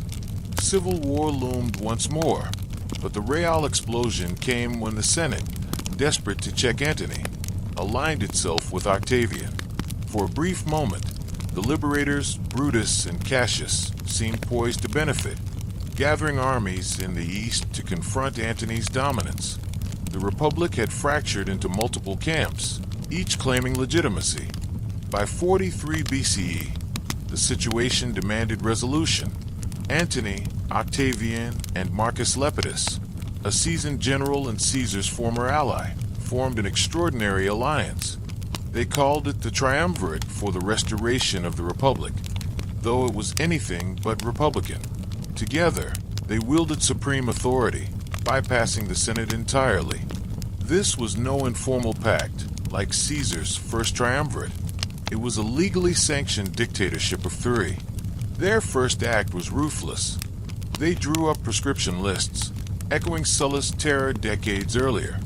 Enemies were named, hunted, and executed. Their wealth confiscated to fund armies. Among the victims was Cicero, Rome's greatest orator and a fierce critic of Antony. Hunted down, he was slain, his severed hands and head nailed to the rostra in the forum. The message was clear. Resistance to the triumvirs meant death. With Rome cowed, the triumvirs turned to their greatest challenge, the liberators who had killed Caesar. Brutus and Cassius had raised powerful armies in Greece, claiming to fight for liberty against tyranny. In 42 BCE, the decisive clash came at Philippi. Two great battles unfolded. Cassius, believing defeat inevitable, fell on his sword. Weeks later, Brutus followed, ending his life rather than be captured. With their deaths, the dream of restoring the old republic died as well. Caesar's avengers had triumphed. His assassins were gone, but his shadow only grew larger. The second triumvirate now ruled unopposed, but unity was an illusion. Antony took command of the East, where his ambitions and his fateful meeting with Cleopatra would soon ignite scandal. Lepidus controlled Africa, though his influence quickly waned. Octavian returned to Italy, facing the simmering anger of dispossessed veterans and the challenge of securing his position among Rome's citizens. Though outwardly allies, Antony and Octavian were already drifting toward confrontation. Two men, each claiming Caesar's mantle, each unwilling to yield, were destined to collide. The Republic had vanished in all but name. In its place stood a new kind of state, one ruled not by law, but by men with armies. The triumvirs had avenged Caesar, but in doing so, they carried Rome further from its republican past and closer to the birth of empire. With the assassins of Caesar defeated at Philippi in 42 BCE, the second triumvirate stood unchallenged. Rome's world was divided into three spheres. Octavian ruled the west, Lepidus controlled Africa, and Mark Antony commanded the wealthy provinces of the east. On paper, this arrangement seemed balanced. In reality, it was a fragile truce between rivals whose ambitions could not coexist. Nowhere would this tension become more vivid than in Antony's fateful alliance with the Queen of Egypt, Cleopatra VII. Cleopatra had already encountered Rome's greatest men. Years earlier, she had charmed Julius Caesar, securing her throne and bearing him a son, Caesarion. Now, with Caesar dead and Rome's power fractured, she sought a new partner strong enough to defend Egypt's independence. When Antony summoned her to answer charges of disloyalty, she arrived not in submission but in dazzling display. Sailing up the Cydnus River at Tarsus, she reclined beneath golden sails, dressed as the goddess Isis, her ship perfumed with incense. Antony, veteran of 100 campaigns, was enthralled. Their meeting was not simply diplomacy. It was seduction, both political and personal. The two quickly became lovers, and their bond deepened into partnership. Antony spent winters in Alexandria, indulging in luxury, theater, and revels with Cleopatra. Together, they styled themselves as rulers of the East, heirs to both Roman might and Egyptian divinity. Cleopatra bore him children, twins, Alexander Helios and Cleopatra Selene, and later a son, Ptolemy Philadelphus. To Antony's enemies, this was scandal, a Roman general bewitched by a foreign queen. To his supporters, it was strategic. Egypt's immense wealth and fleets gave Antony the resources to match Octavian. But Antony's reputation in Rome began to unravel. Octavian seized every opportunity to portray him as corrupted, a man abandoning Roman discipline for Eastern decadence. Propaganda painted Cleopatra as a sorceress, enslaving Antony with her charms. The Senate whispered that Antony dreamed of making Alexandria, not Rome, the center of power. Meanwhile, Octavian worked tirelessly in Italy, presenting himself as the defender of tradition, the protector of Roman values, and the rightful heir of Caesar. The stage was being set for confrontation. For a time, Antony attempted balance. He returned to Rome, married Octavian's sister Octavia in a gesture of alliance, and campaigned successfully in the East. But his heart and ambitions remained with Cleopatra. When tensions with Octavian flared again, Antony returned to Egypt, leaving Octavia behind. The bond between the triumvirs shattered. The rivalry escalated into open hostility. In 32 BCE, Octavian unveiled Antony's will, allegedly obtained from the Vestal Virgins. Its contents shocked Rome. Antony had left vast legacies to Cleopatra and their children, recognized Caesarion as Caesar's true heir, and requested burial in Alexandria beside the queen, whether forged or authentic. The will convinced many Romans that Antony had betrayed his heritage. Octavian seized the moment, declaring war, not on Antony directly, but on Cleopatra, framing the conflict as Rome against a foreign queen. The decisive clash came at Actium in 31 BCE, off the coast of Greece. Antony and Cleopatra commanded a vast fleet, but Octavian's admiral, Agrippa, outmaneuvered them. During the battle, Cleopatra suddenly withdrew with her ships, and Antony followed her retreat. Their forces collapsed.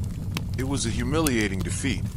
Their dream of ruling east and west together crumbled in smoke and broken sails. The lovers fled to Egypt, where they prepared for their final stand. A year later, Octavian's legions invaded. Cornered in Alexandria, Antony fought one last battle but was outnumbered.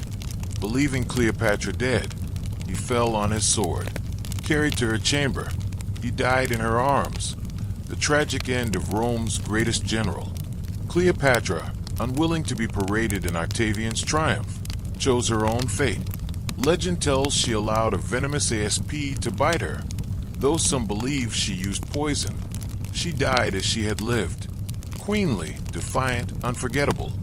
With their deaths, Octavian emerged as sole master of the Roman world. Egypt became a Roman province, its immense wealth flowing into Rome's coffers. The Republic was finished, and the empire had begun. Antony and Cleopatra, once rulers of East and West, were remembered not only as tragic lovers, but as symbols of ambition undone by fate. For Octavian, victory meant transformation. No longer merely Caesar's heir, he was now Rome's undisputed leader. Soon, he would take a new name, Augustus, the first emperor of Rome. With the deaths of Antony and Cleopatra in 30 BCE, Octavian stood as the unchallenged ruler of the Mediterranean world. No rival general, no senatorial faction, no foreign power remained to challenge his supremacy. Yet for Rome, the question lingered. How would this young man, not yet 35, govern an empire that had outgrown the Republic's fragile institutions? Octavian understood that brute force alone could not sustain him. To endure, he needed legitimacy. To achieve that, he reinvented himself, and Rome along with him. The Senate still feared monarchy, haunted by memories of Tarquin the Proud and Caesar's assassination. Octavian, careful and shrewd, presented himself not as a tyrant but as a restorer of tradition. In 27 BCE, he staged a masterstroke. He appeared before the Senate and formally returned all his powers to them, declaring the Republic restored. The senators, relieved yet grateful, begged him to retain supreme command over key provinces where Rome's legions were stationed. It was theater, but effective theater. Octavian accepted, cloaking absolute power in the guise of service. To mark the moment, he took a new name, Augustus, meaning the revered one. A new order had begun. Augustus ruled with unmatched subtlety. Outwardly, Republican offices continued, consuls, senators, magistrates. But behind the facade, all authority flowed from him. He commanded the army, controlled the treasury, and held tribunician powers that allowed him to veto any law. Yet he carefully avoided titles that smacked of kingship. He called himself princeps, first citizen, emphasizing humility while wielding near total control. This balance between appearance and reality became the hallmark of the Principate, the system that defined Rome's empire for centuries. Stability was his greatest gift. After decades of civil war, Augustus offered peace. He reduced the legions from 60 to 28, settling veterans in colonies and ensuring their loyalty. He reformed the tax system, curbed corruption among governors, and established a professional civil service. To protect the capital, he created Rome's first police and firefighting forces. His famous boast captured his ambition. "I found Rome a city of brick. I leave it a city of marble." Temples, forums, and monuments rose, transforming the city into a metropolis befitting the ruler of the known world. Culturally, Augustus positioned himself as patron of a new golden age. He promoted literature that celebrated Rome's destiny. Virgil composed the Aeneid, tracing Rome's origins to the Trojan hero Aeneas and casting Augustus as the culmination of divine prophecy. Horace and Ovid added poetry that blended wit, beauty, and patriotism. Architecture, art, and religion all served to glorify his rule and Rome's eternity. The message was clear. Augustus was not a king, but the guardian of Roman greatness. Yet his reign was not without challenges. Rebellions flared in provinces, most notably in Germania, wherein 9 C3 Roman legions were annihilated in the Teutoburg forest, a devastating reminder that the empire had limits. Augustus grieved deeply, allegedly wandering his palace crying, "Quintilius Varus, give me back my legions." Still, he preserved Rome's borders, consolidating rather than recklessly expanding. The empire stretched from Spain to Syria, from North Africa to the Danube. Trade flourished, roads knit the provinces together, and the Mediterranean truly became Mare Nostrum, our sea. At home, Augustus sought to restore Roman morals, emphasizing family values, piety, and discipline. He enacted laws encouraging marriage and punishing adultery, though even within his own family these ideals faltered. His daughter Julia became notorious for scandal, undermining his public campaigns. Augustus was a master of statecraft, but even he could not control the private hearts of Rome's elite. The greatest question of his reign was succession. Augustus had no sons, only a daughter, Julia. He groomed potential heirs, Marcellus, Agrippa, Gaius, and Lucius, but fate claimed them all. Finally, he turned to his stepson, Tiberius, a seasoned general but dour and reluctant.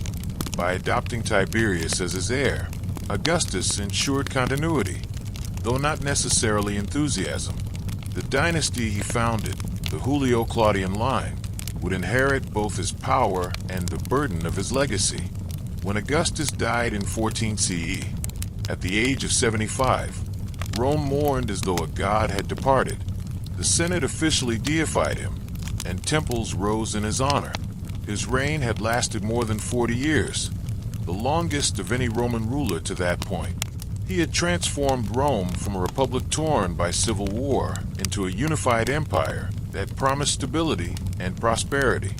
Though later emperors would stumble, the foundations he laid endured for centuries. Augustus did not call himself emperor in the modern sense. He was the first citizen, the princeps, but the world knew better. With him, Rome had crossed a threshold it could never return from. The Republic was dead. The Empire had been born. When Augustus died in 14 CE, Rome faced a test. For the first time, supreme power would pass from one ruler to another. Would the fragile balance he created, the facade of Republican offices masking imperial control, survive? His chosen heir was Tiberius, his stepson, an experienced general but a reluctant princeps. Thus began the Julio-Claudian dynasty, a century of rulers bound by blood, adoption, and ambition, whose reigns would swing between stability and scandal. Tiberius, 14 to 37 CE. Tiberius inherited an empire secure but suspicious. A soldier of immense ability, he expanded Rome's frontiers in Germany and the Balkans, consolidating Augustus's gains. Yet he lacked charm and warmth. Reserved, cautious, and often bitter, he never sought popularity. At first, he governed competently, but as years passed, paranoia consumed him. Fearing plots, he retreated to the island of Capri, leaving Rome in the hands of Sejanus, the prefect of the Praetorian Guard. Sejanus used his power ruthlessly, eliminating rivals until Tiberius turned on him, executing him and his followers. By the time of Tiberius's death, Rome's Senate was cowed, its spirit broken by years of fear. Caligula, 37 to 41 CE. Tiberius's grandnephew and adopted grandson, Gaius, better known as Caligula, Little Boot, inherited the throne. At first, Rome rejoiced, the young emperor charmed with generosity, abolishing unpopular taxes and granting bonuses to soldiers. But within months, his rule descended into chaos. Ancient sources portray him as erratic, perhaps unhinged, declaring himself a living god, appointing his horse Incitatus as consul, and reveling in cruelty. Whether exaggerated or true, his extravagance drained the treasury, and his contempt for senators bred hatred. In 41 CE, members of his own guard assassinated him in a palace corridor, ending his short, infamous reign. Claudius, 41 to 54 CE. Amid the chaos, the Praetorian Guard found an unlikely emperor, Claudius, Caligula's uncle. Overlooked for years because of his limp and stammer, Claudius had survived by appearing harmless. Yet on the throne, he proved capable. He expanded the empire significantly, most famously invading and conquering Britain in 43 CE. He reformed the bureaucracy, promoted freedmen into key posts, and extended citizenship to provincial elites, integrating them into Rome's system. But his reign was marred by palace intrigue.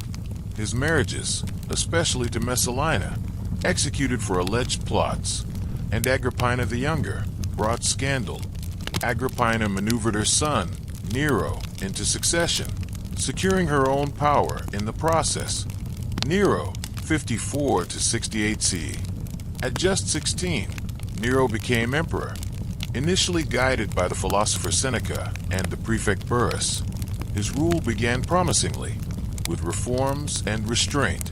But as Nero grew older, darker impulses took hold. Obsessed with music, theater, and spectacle, he neglected governance.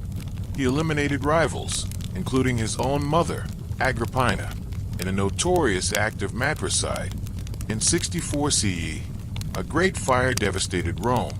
Rumors accused Nero of setting it himself to clear land for his grand palace, though evidence is uncertain.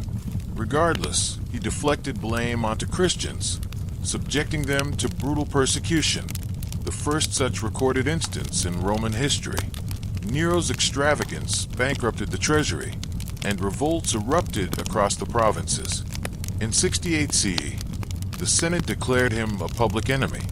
Facing capture, Nero committed suicide, lamenting, "What an artist dies in me." With his death, the Julio-Claudian line ended, and Rome plunged into chaos. The legacy of the Julio-Claudians.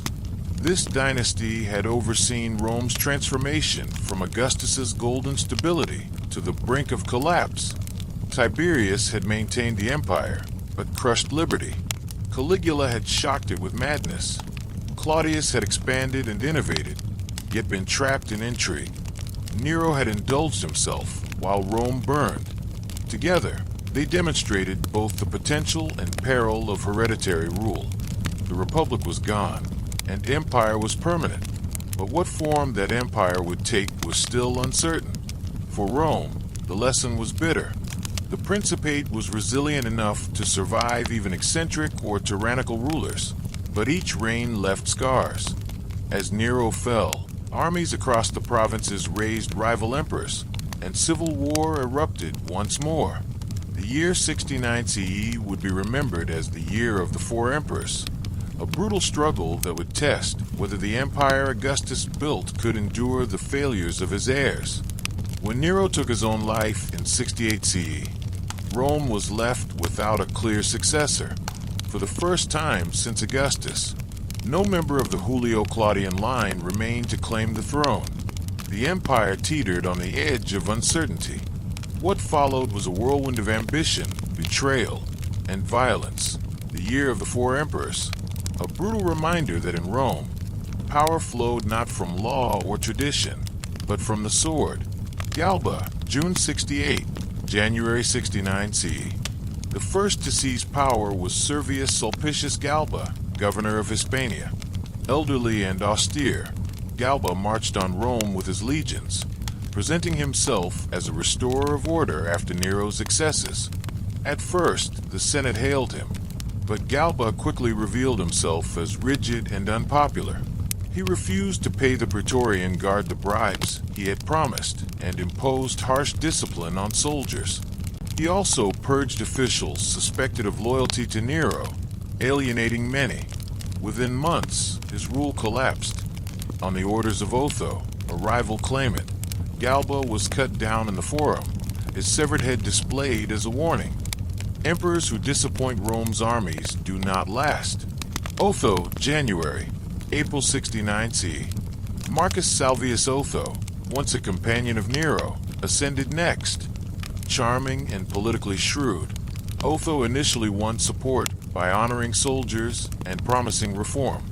Yet his position was immediately challenged. In the provinces, Aulus Vitellius, commander of the legions in Germania, had already been proclaimed emperor by his troops. Civil war erupted. In April 69 CE, the two forces clashed at the Battle of Bedriacum in northern Italy. Otho's army was defeated. Rather than prolong bloodshed, Otho chose suicide, declaring he would not sacrifice more Roman lives for his ambition. His death earned him unusual respect, even among enemies. But the empire remained unstable. Vitellius, April, December 69 CE. Vitellius entered Rome as the third emperor of the year. Indulgent and corpulent, he was beloved by his soldiers for his generosity, but despised by the Senate for his gluttony and incompetence. He celebrated Nero's memory, reviving extravagant banquets and games. Yet his rule was short-lived. Far to the east, another contender had risen, Vespasian, commander of Roman forces in Judea, where a Jewish revolt raged. His legions, hardened and loyal, proclaimed him emperor.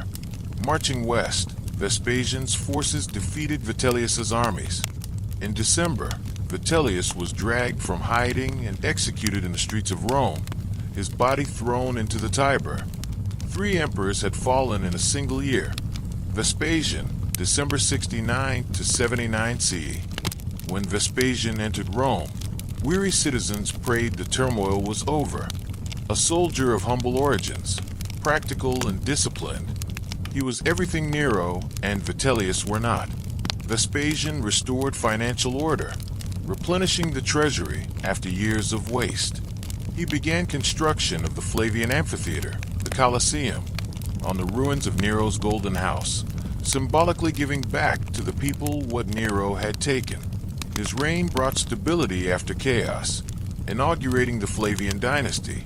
Vespasian also consolidated the empire's provinces. His son Titus completed the suppression of the Jewish revolt, capturing Jerusalem in 70 CE. The destruction of the Second Temple, remembered as a cataclysm in Jewish history, became a triumph in Rome. Archways and monuments proclaimed Flavian glory, but the memory of that devastation lingered for centuries. The lesson of 69 CE, the year of the 4 emperors, revealed a harsh truth. Rome no longer had rules for succession. The Senate's approval, the people's affection, even noble birth mattered less than the loyalty of the legions. Emperors rose and fell according to the armies that backed them. Augustus's careful balance between tradition and monarchy had collapsed into naked military power. Yet from the carnage, the empire emerged stronger. Vespasian and his sons Titus and Domitian would restore order and prosperity. The Flavians might not have had the glamour of the Julians or Claudians, but they had resilience. They rebuilt Rome's finances, expanded its frontiers, and gave the people spectacles that would endure for millennia. The Civil War of 69 CE was not the last Rome would face, but it proved that the empire, though shaken, could survive even a year of anarchy. The Republic was gone beyond recall, But the imperial system had passed its first great trial of succession. From blood and fire, stability had returned. The chaos of 69 CE had shaken Rome to its core, but out of the bloodshed rose a family of unlikely emperors, the Flavians. Unlike the Julio-Claudians, who traced their lineage back to Augustus, the Flavians came from humbler stock. Vespasian, the dynasty's founder, was the son of a tax collector and had risen through sheer merit. His reign, and those of his sons Titus and Domitian, would stabilize the empire, rebuild Rome, and leave monuments that still define its skyline today. Vespasian, 69 to 79 CE. Practical, disciplined, and unpretentious, Vespasian embodied Roman virtues at a time when they were sorely needed. After Nero's extravagance and Vitellius's gluttony, he restored fiscal order. He cracked down on waste, revived taxation, and replenished the treasury. Famously, he imposed a tax on public urinals, dismissing criticism with the phrase, "Money does not stink." Such blunt pragmatism defined his style. But Vespasian was not merely a penny pincher. He understood the value of spectacle in uniting Rome. On the site of Nero's decadent Golden House, he began construction of a vast amphitheater funded by spoils from the Jewish War. This Flavian amphitheater, better known as the Colosseum, would seat 50,000 spectators, hosting gladiatorial games, mock naval battles, and dramas of blood that bound the people to their rulers. It was both entertainment and propaganda, a gift to the masses and a symbol of Flavian power. Vespasian also strengthened the provinces. He expanded citizenship, improved infrastructure, and secured frontiers. His governance emphasized stability over glory. When he died in 79 CE, he left behind a treasury filled, an empire steady, and a legacy of resilience. His last words, characteristically dry, were, "I think I am becoming a god." Titus, 79 to 81 CE. Vespasian's elder son, Titus, inherited the throne with widespread popularity. As a general, he had won fame by capturing Jerusalem in 70 CE, bringing the spoils and captives to Rome in a triumph still immortalized on the Arch of Titus. As emperor, however, his short reign was defined not by conquest, but by disaster and compassion. Just months into his rule, Mount Vesuvius erupted, burying Pompeii and Herculaneum under ash and lava. Thousands perished, and entire cities were lost. The catastrophe shook the empire, yet Titus responded with relief efforts, earning gratitude from survivors. Soon after, a massive fire swept through Rome, destroying large districts. Again, Titus organized aid and reconstruction. His generosity in crisis won him admiration. Titus also completed the Colosseum, inaugurating it with games that lasted 100 days, spectacles so vast that hundreds of gladiators fought and exotic animals filled the arena. For 2 years, his reign brought unexpected warmth. When he died suddenly in 81 CE, at only 41, Rome mourned him as one of its most beloved rulers. Domitian, 81 to 96 CE. Titus's younger brother, Domitian, succeeded him. His reign was long and controversial, marked by both achievement and autocracy.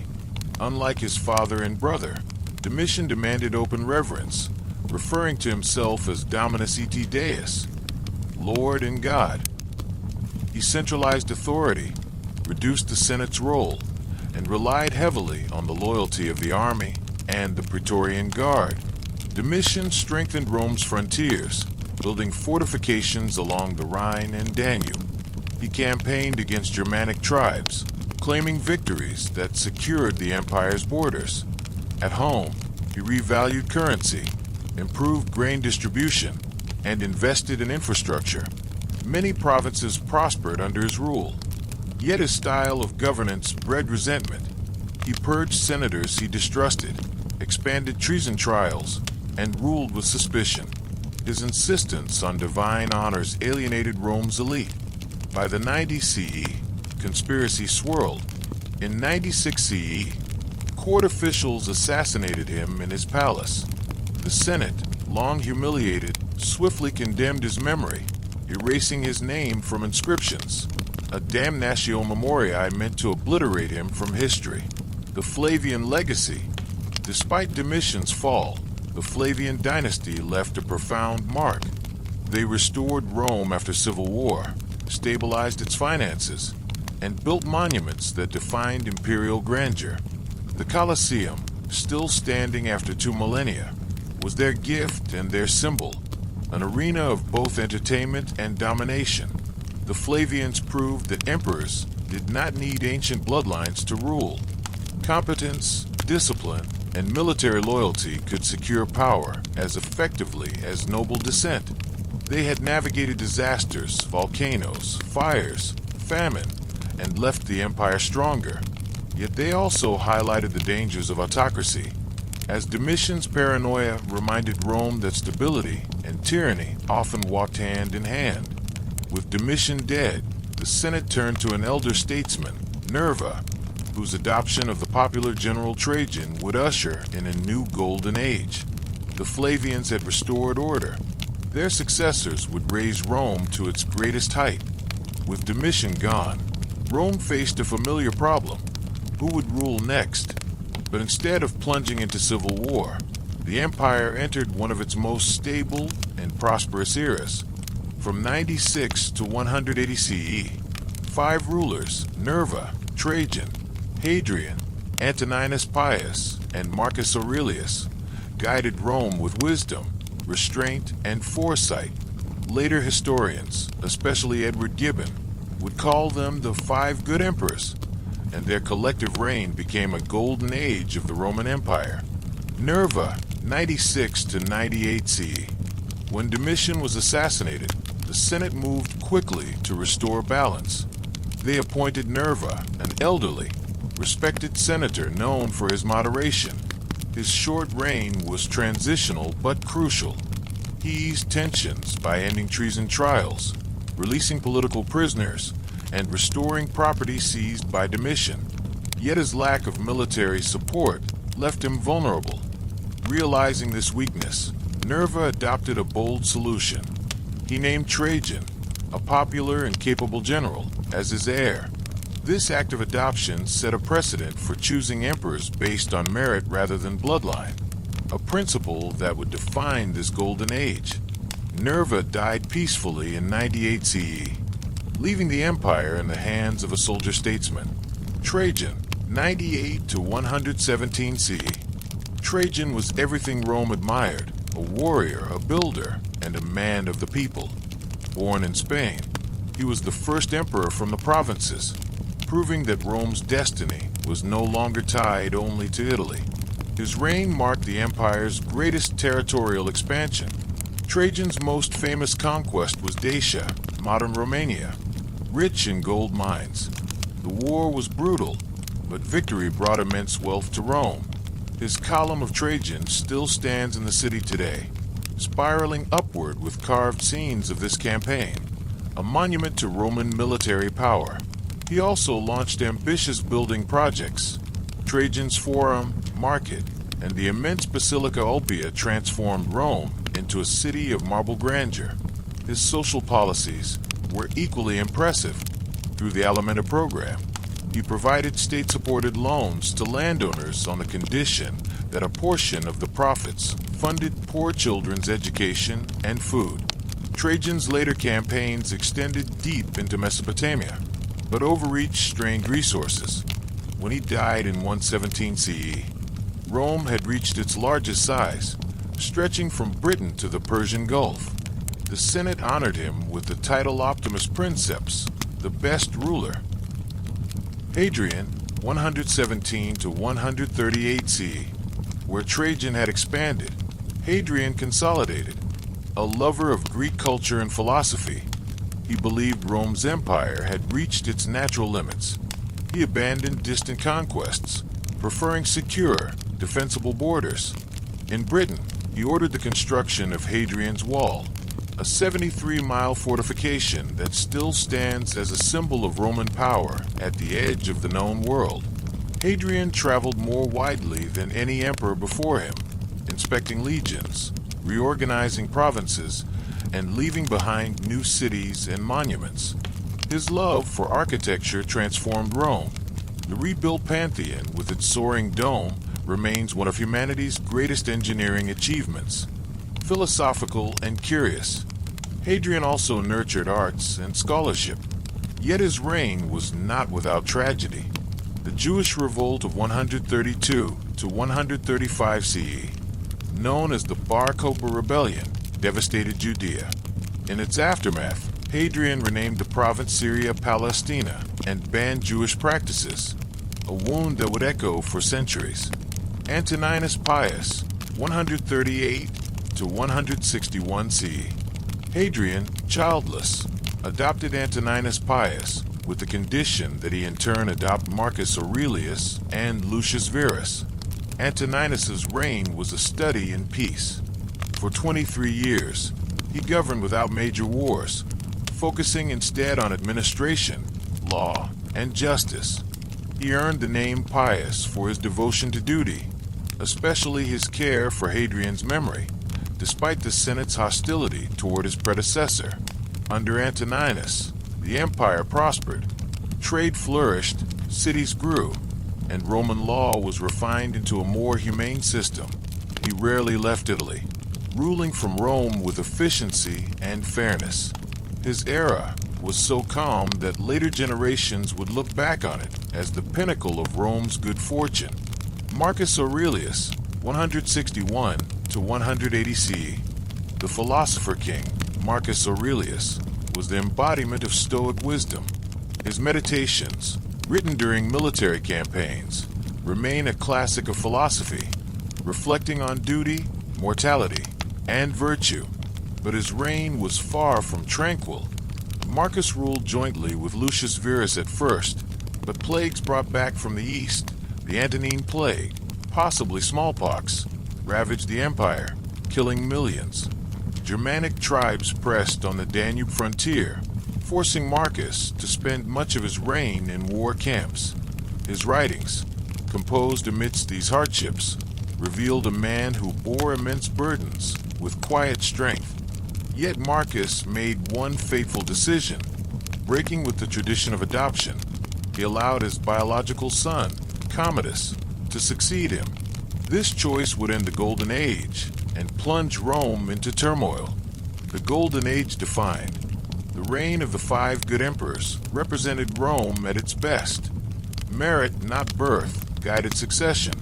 The empire balanced expansion with stability, prosperity with justice. Cities thrived under aqueducts and roads. Trade connected distant corners of the world, and law evolved to address the needs of diverse peoples. But no golden age lasts forever. As Marcus Aurelius lay dying on the frontier in 180 CE, the mantle passed to Commodus, a man very different from his father. The age of wisdom and moderation gave way to an era of excess and decline. When Marcus Aurelius died in 180 CE, the empire mourned a philosopher king whose wisdom had guided Rome through war and plague. But his final act, leaving the throne to his biological son Commodus, would undo the stability of nearly a century. With Commodus began a decline that historians often mark as the beginning of Rome's long crisis. The rise of Commodus, 180 to 192 CE. Commodus was just 19 when he inherited the throne. Handsome, athletic, and full of energy, he could have continued his father's legacy. Instead, he embraced indulgence and spectacle over duty. Unlike Marcus Aurelius, who spent his reign on the frontiers, Commodus preferred the comforts of Rome. At first, his rule seemed promising. Peace treaties were signed with Germanic tribes, ending years of frontier conflict. The empire, weary of war, welcomed relief. But quickly, Commodus revealed his true priorities. He abandoned governance to his favorites and courtiers, while devoting himself to pleasure, luxury, and most famously, the gladiatorial arena. The emperor gladiator, Commodus fancied himself a living Hercules. He donned lion skins, carried a club, and styled himself as the demigod reborn. But his obsession went further. He fought in the Colosseum as a gladiator. To the Roman elite, this was scandalous. Gladiators were slaves or criminals. For an emperor to perform in the arena was an insult to Roman dignity. Yet the crowds loved it.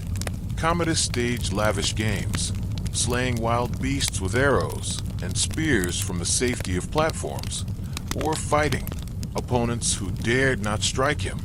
He claimed thousands of victories and demanded payment for his appearances, draining the treasury for his vanity.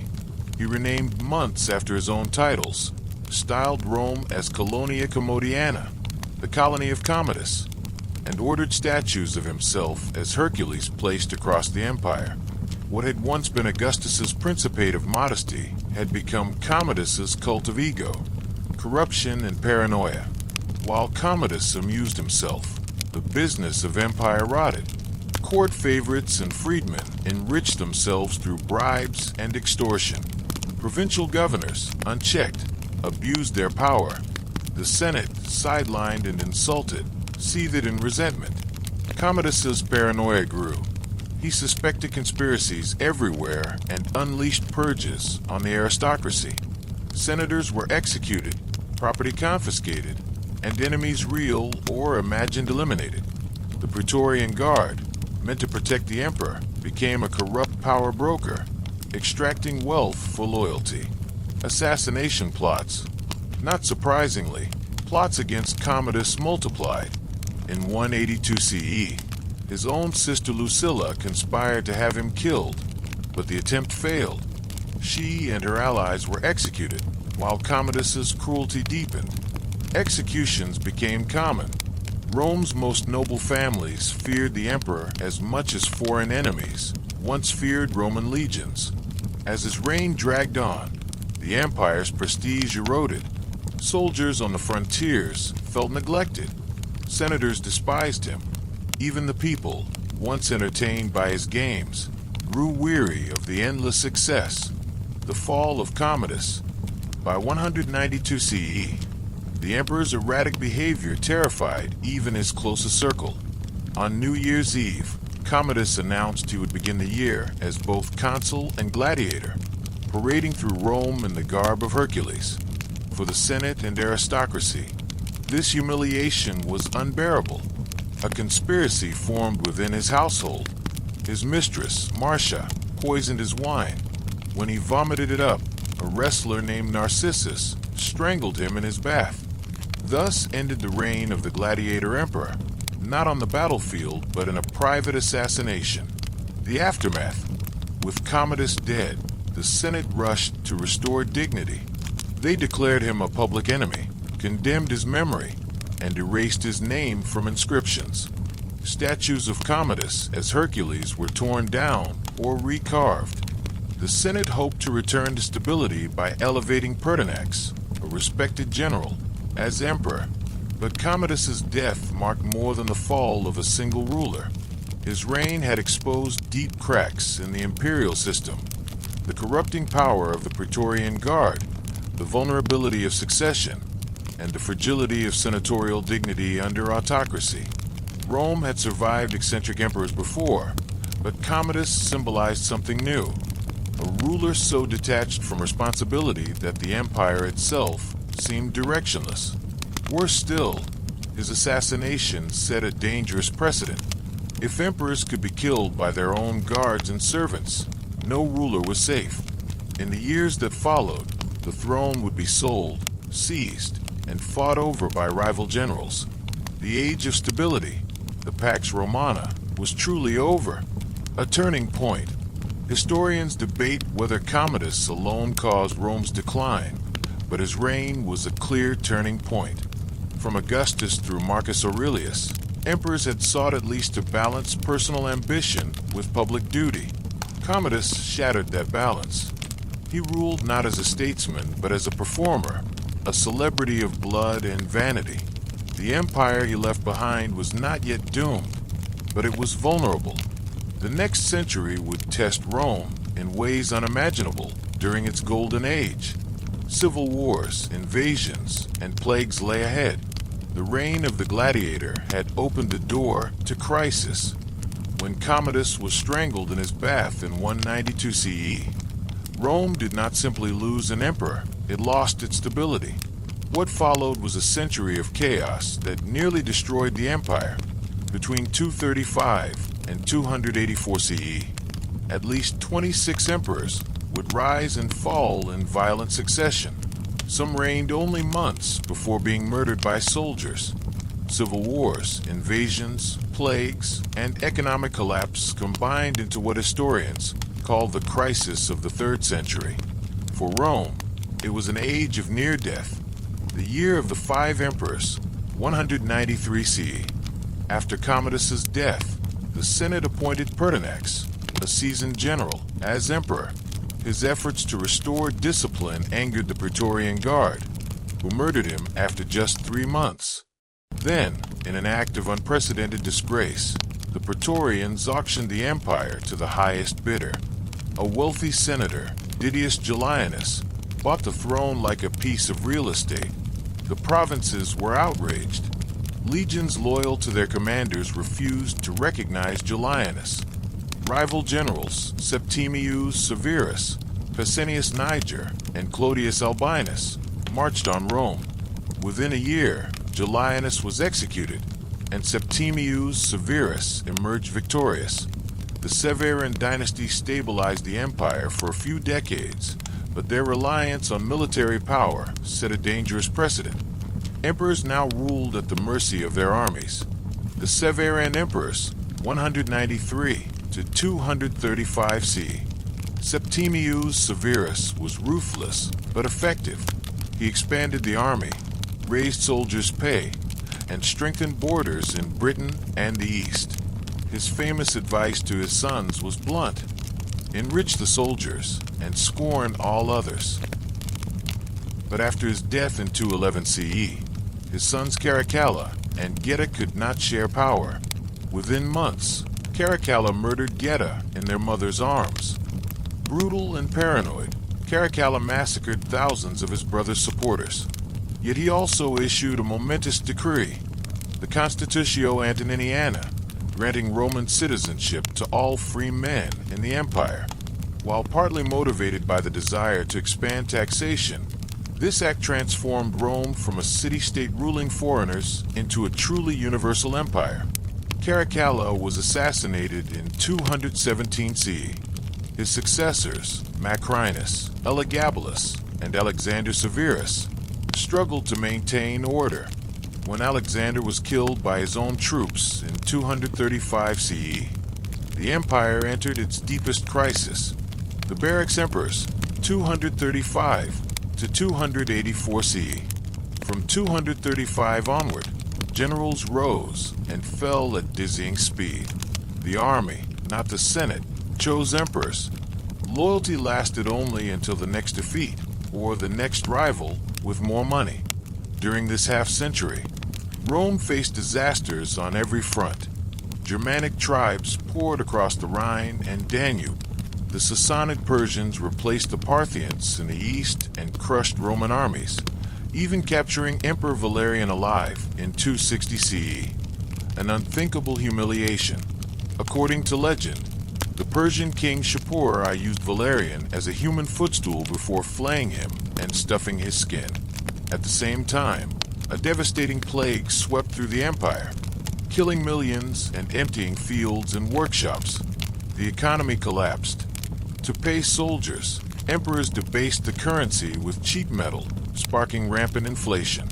Farmers abandoned land, trade slowed, and famine spread.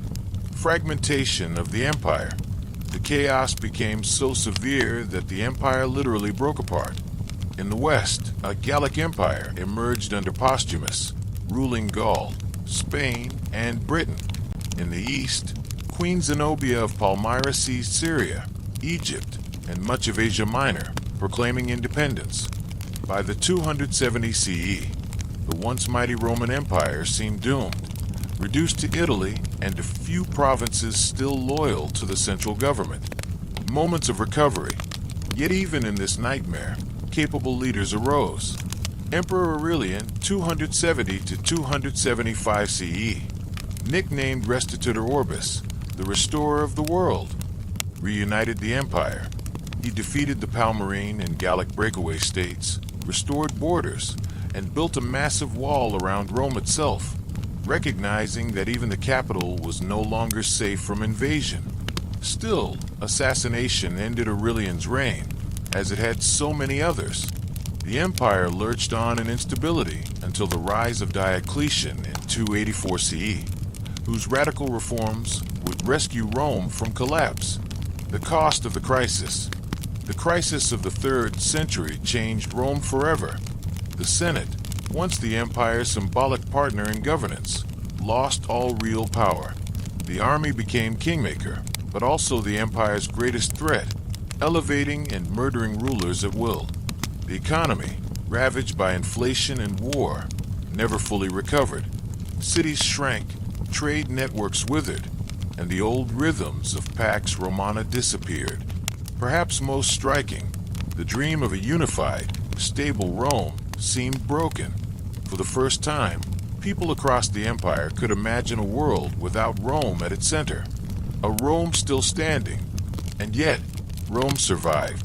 Despite invasions, plagues, assassinations, and secessions, the empire did not die. Its resilience, its roads, its legions, its traditions proved stronger than even a century of chaos. The crisis revealed both Rome's fragility and its durability. By 284 CE, when Diocletian seized power, Rome was battered and exhausted, but still alive. The Republic's old ideals were long gone, but the empire had endured its greatest trial yet. By 284 CE, Rome was exhausted. A century of civil war, invasion, and economic collapse had left the empire nearly unrecognizable. Armies had made and unmade emperors, provinces had broken away, and enemies had struck at Rome's heart. It seemed the empire might crumble entirely. Instead, new rulers emerged, men of vision and iron will, who reshaped Rome into something both different and enduring. The old empire of Augustus was gone, but in its place rose a more authoritarian, resilient, and Christian empire that would carry Rome's legacy into a new age. Diocletian's New Order, 284 to 305 CE. Diocletian, a soldier from humble origins in Dalmatia, seized power in 284 CE, realizing that no single man could manage the empire's vast frontiers and crises.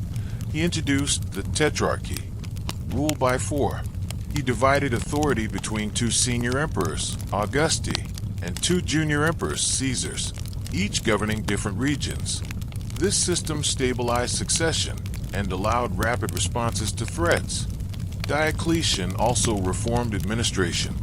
Provinces were divided into smaller units, grouped into larger dioceses. Taxes were reorganized, collected more efficiently, and often in kind rather than coin. He tried to control inflation with price edicts, though with limited success. His reforms restored order, but at a cost. A more rigid, centralized state that demanded obedience and service. Religiously, Diocletian sought unity through traditional Roman gods. In 303 CE, he launched the Great Persecution against Christians, ordering churches destroyed and scriptures burned. Thousands were imprisoned or executed. Yet instead of eradicating Christianity, the persecution only strengthened its followers' resolve. The rise of Constantine, 306 to 337 CE. After Diocletian's abdication in 305 CE, the first emperor to voluntarily retire, the Tetrarchy unraveled. Rival claimants clashed until Constantine, son of Constantius Chlorus, emerged victorious. His path to power was marked by one of history's most famous moments. On the eve of the Battle of the Milvian Bridge in 312 CE, Constantine reportedly saw a vision. a cross of light in the sky with the words, "In this sign, conquer." Interpreting it as divine guidance, he ordered his soldiers to paint the Christian symbol on their shields. The next day, he defeated his rival Maxentius and marched into Rome as emperor. Whether miracle or political calculation, Constantine embraced Christianity as his patron faith. In 313 CE, he issued the Edict of Milan, granting freedom of worship across the empire. Persecution ended, and Christianity, once a fringe sect, became a favored religion. Constantine himself was baptized only on his deathbed, but his patronage transformed the empire's spiritual landscape. A new Rome. Constantine's vision extended beyond religion. He sought a new capital to symbolize the empire's transformation. On the site of the ancient Greek city of Byzantium, he built Constantinople, New Rome, dedicated in 330 CE. With its strategic position between Europe and Asia, its strong walls, and its wealth from trade, Constantinople soon outshone the old capital. The city embodied the empire's new identity, Christian, Greek-speaking, and oriented toward the east. It would endure for over 1,000 years after the fall of Rome in the west, carrying forward imperial traditions long after the Caesars were gone. The transformation of Rome. By Constantine's reign, the empire was no longer the Rome of Augustus or Trajan. The Senate had little power. Emperors ruled as absolute monarchs, supported by a vast bureaucracy and army. Citizens' duties were more rigid, with many professions hereditary. The old republican ideals of liberty and shared governance had vanished. Yet Rome had adapted. The chaos of the 3rd century had forced change, and Diocletian and Constantine had delivered survival. The empire was stronger in administration, more centralized in power, and bound together by a unifying faith. Legacy of the reforms. The Diocletian-Constantine era marked a turning point in world history. Diocletian created structures that allowed the empire to survive another century in the west and a millennium in the east. Constantine's embrace of Christianity ensured that Rome's greatest legacy would not be its armies or its aqueducts, but its role in shaping the spiritual destiny of Europe and beyond. The old Rome had been pagan, Latin, and centered on the Mediterranean. The new Rome was Christian, Greek-influenced, and stretched across continents. From this transformation would come medieval Christendom, the Byzantine Empire, and eventually modern Europe. The end of the story, or its beginning, when historians mark 476 CE as the fall of Rome in the West, they are really describing the collapse of one half of the empire. In truth, Rome had already been remade. By the time of Constantine, it was no longer the Republic of Cicero or the Empire of Augustus. It had become something both familiar and utterly new. Rome's story did not end, it evolved. Through law, architecture, governance, and above all Christianity, Rome's influence continued to shape the world.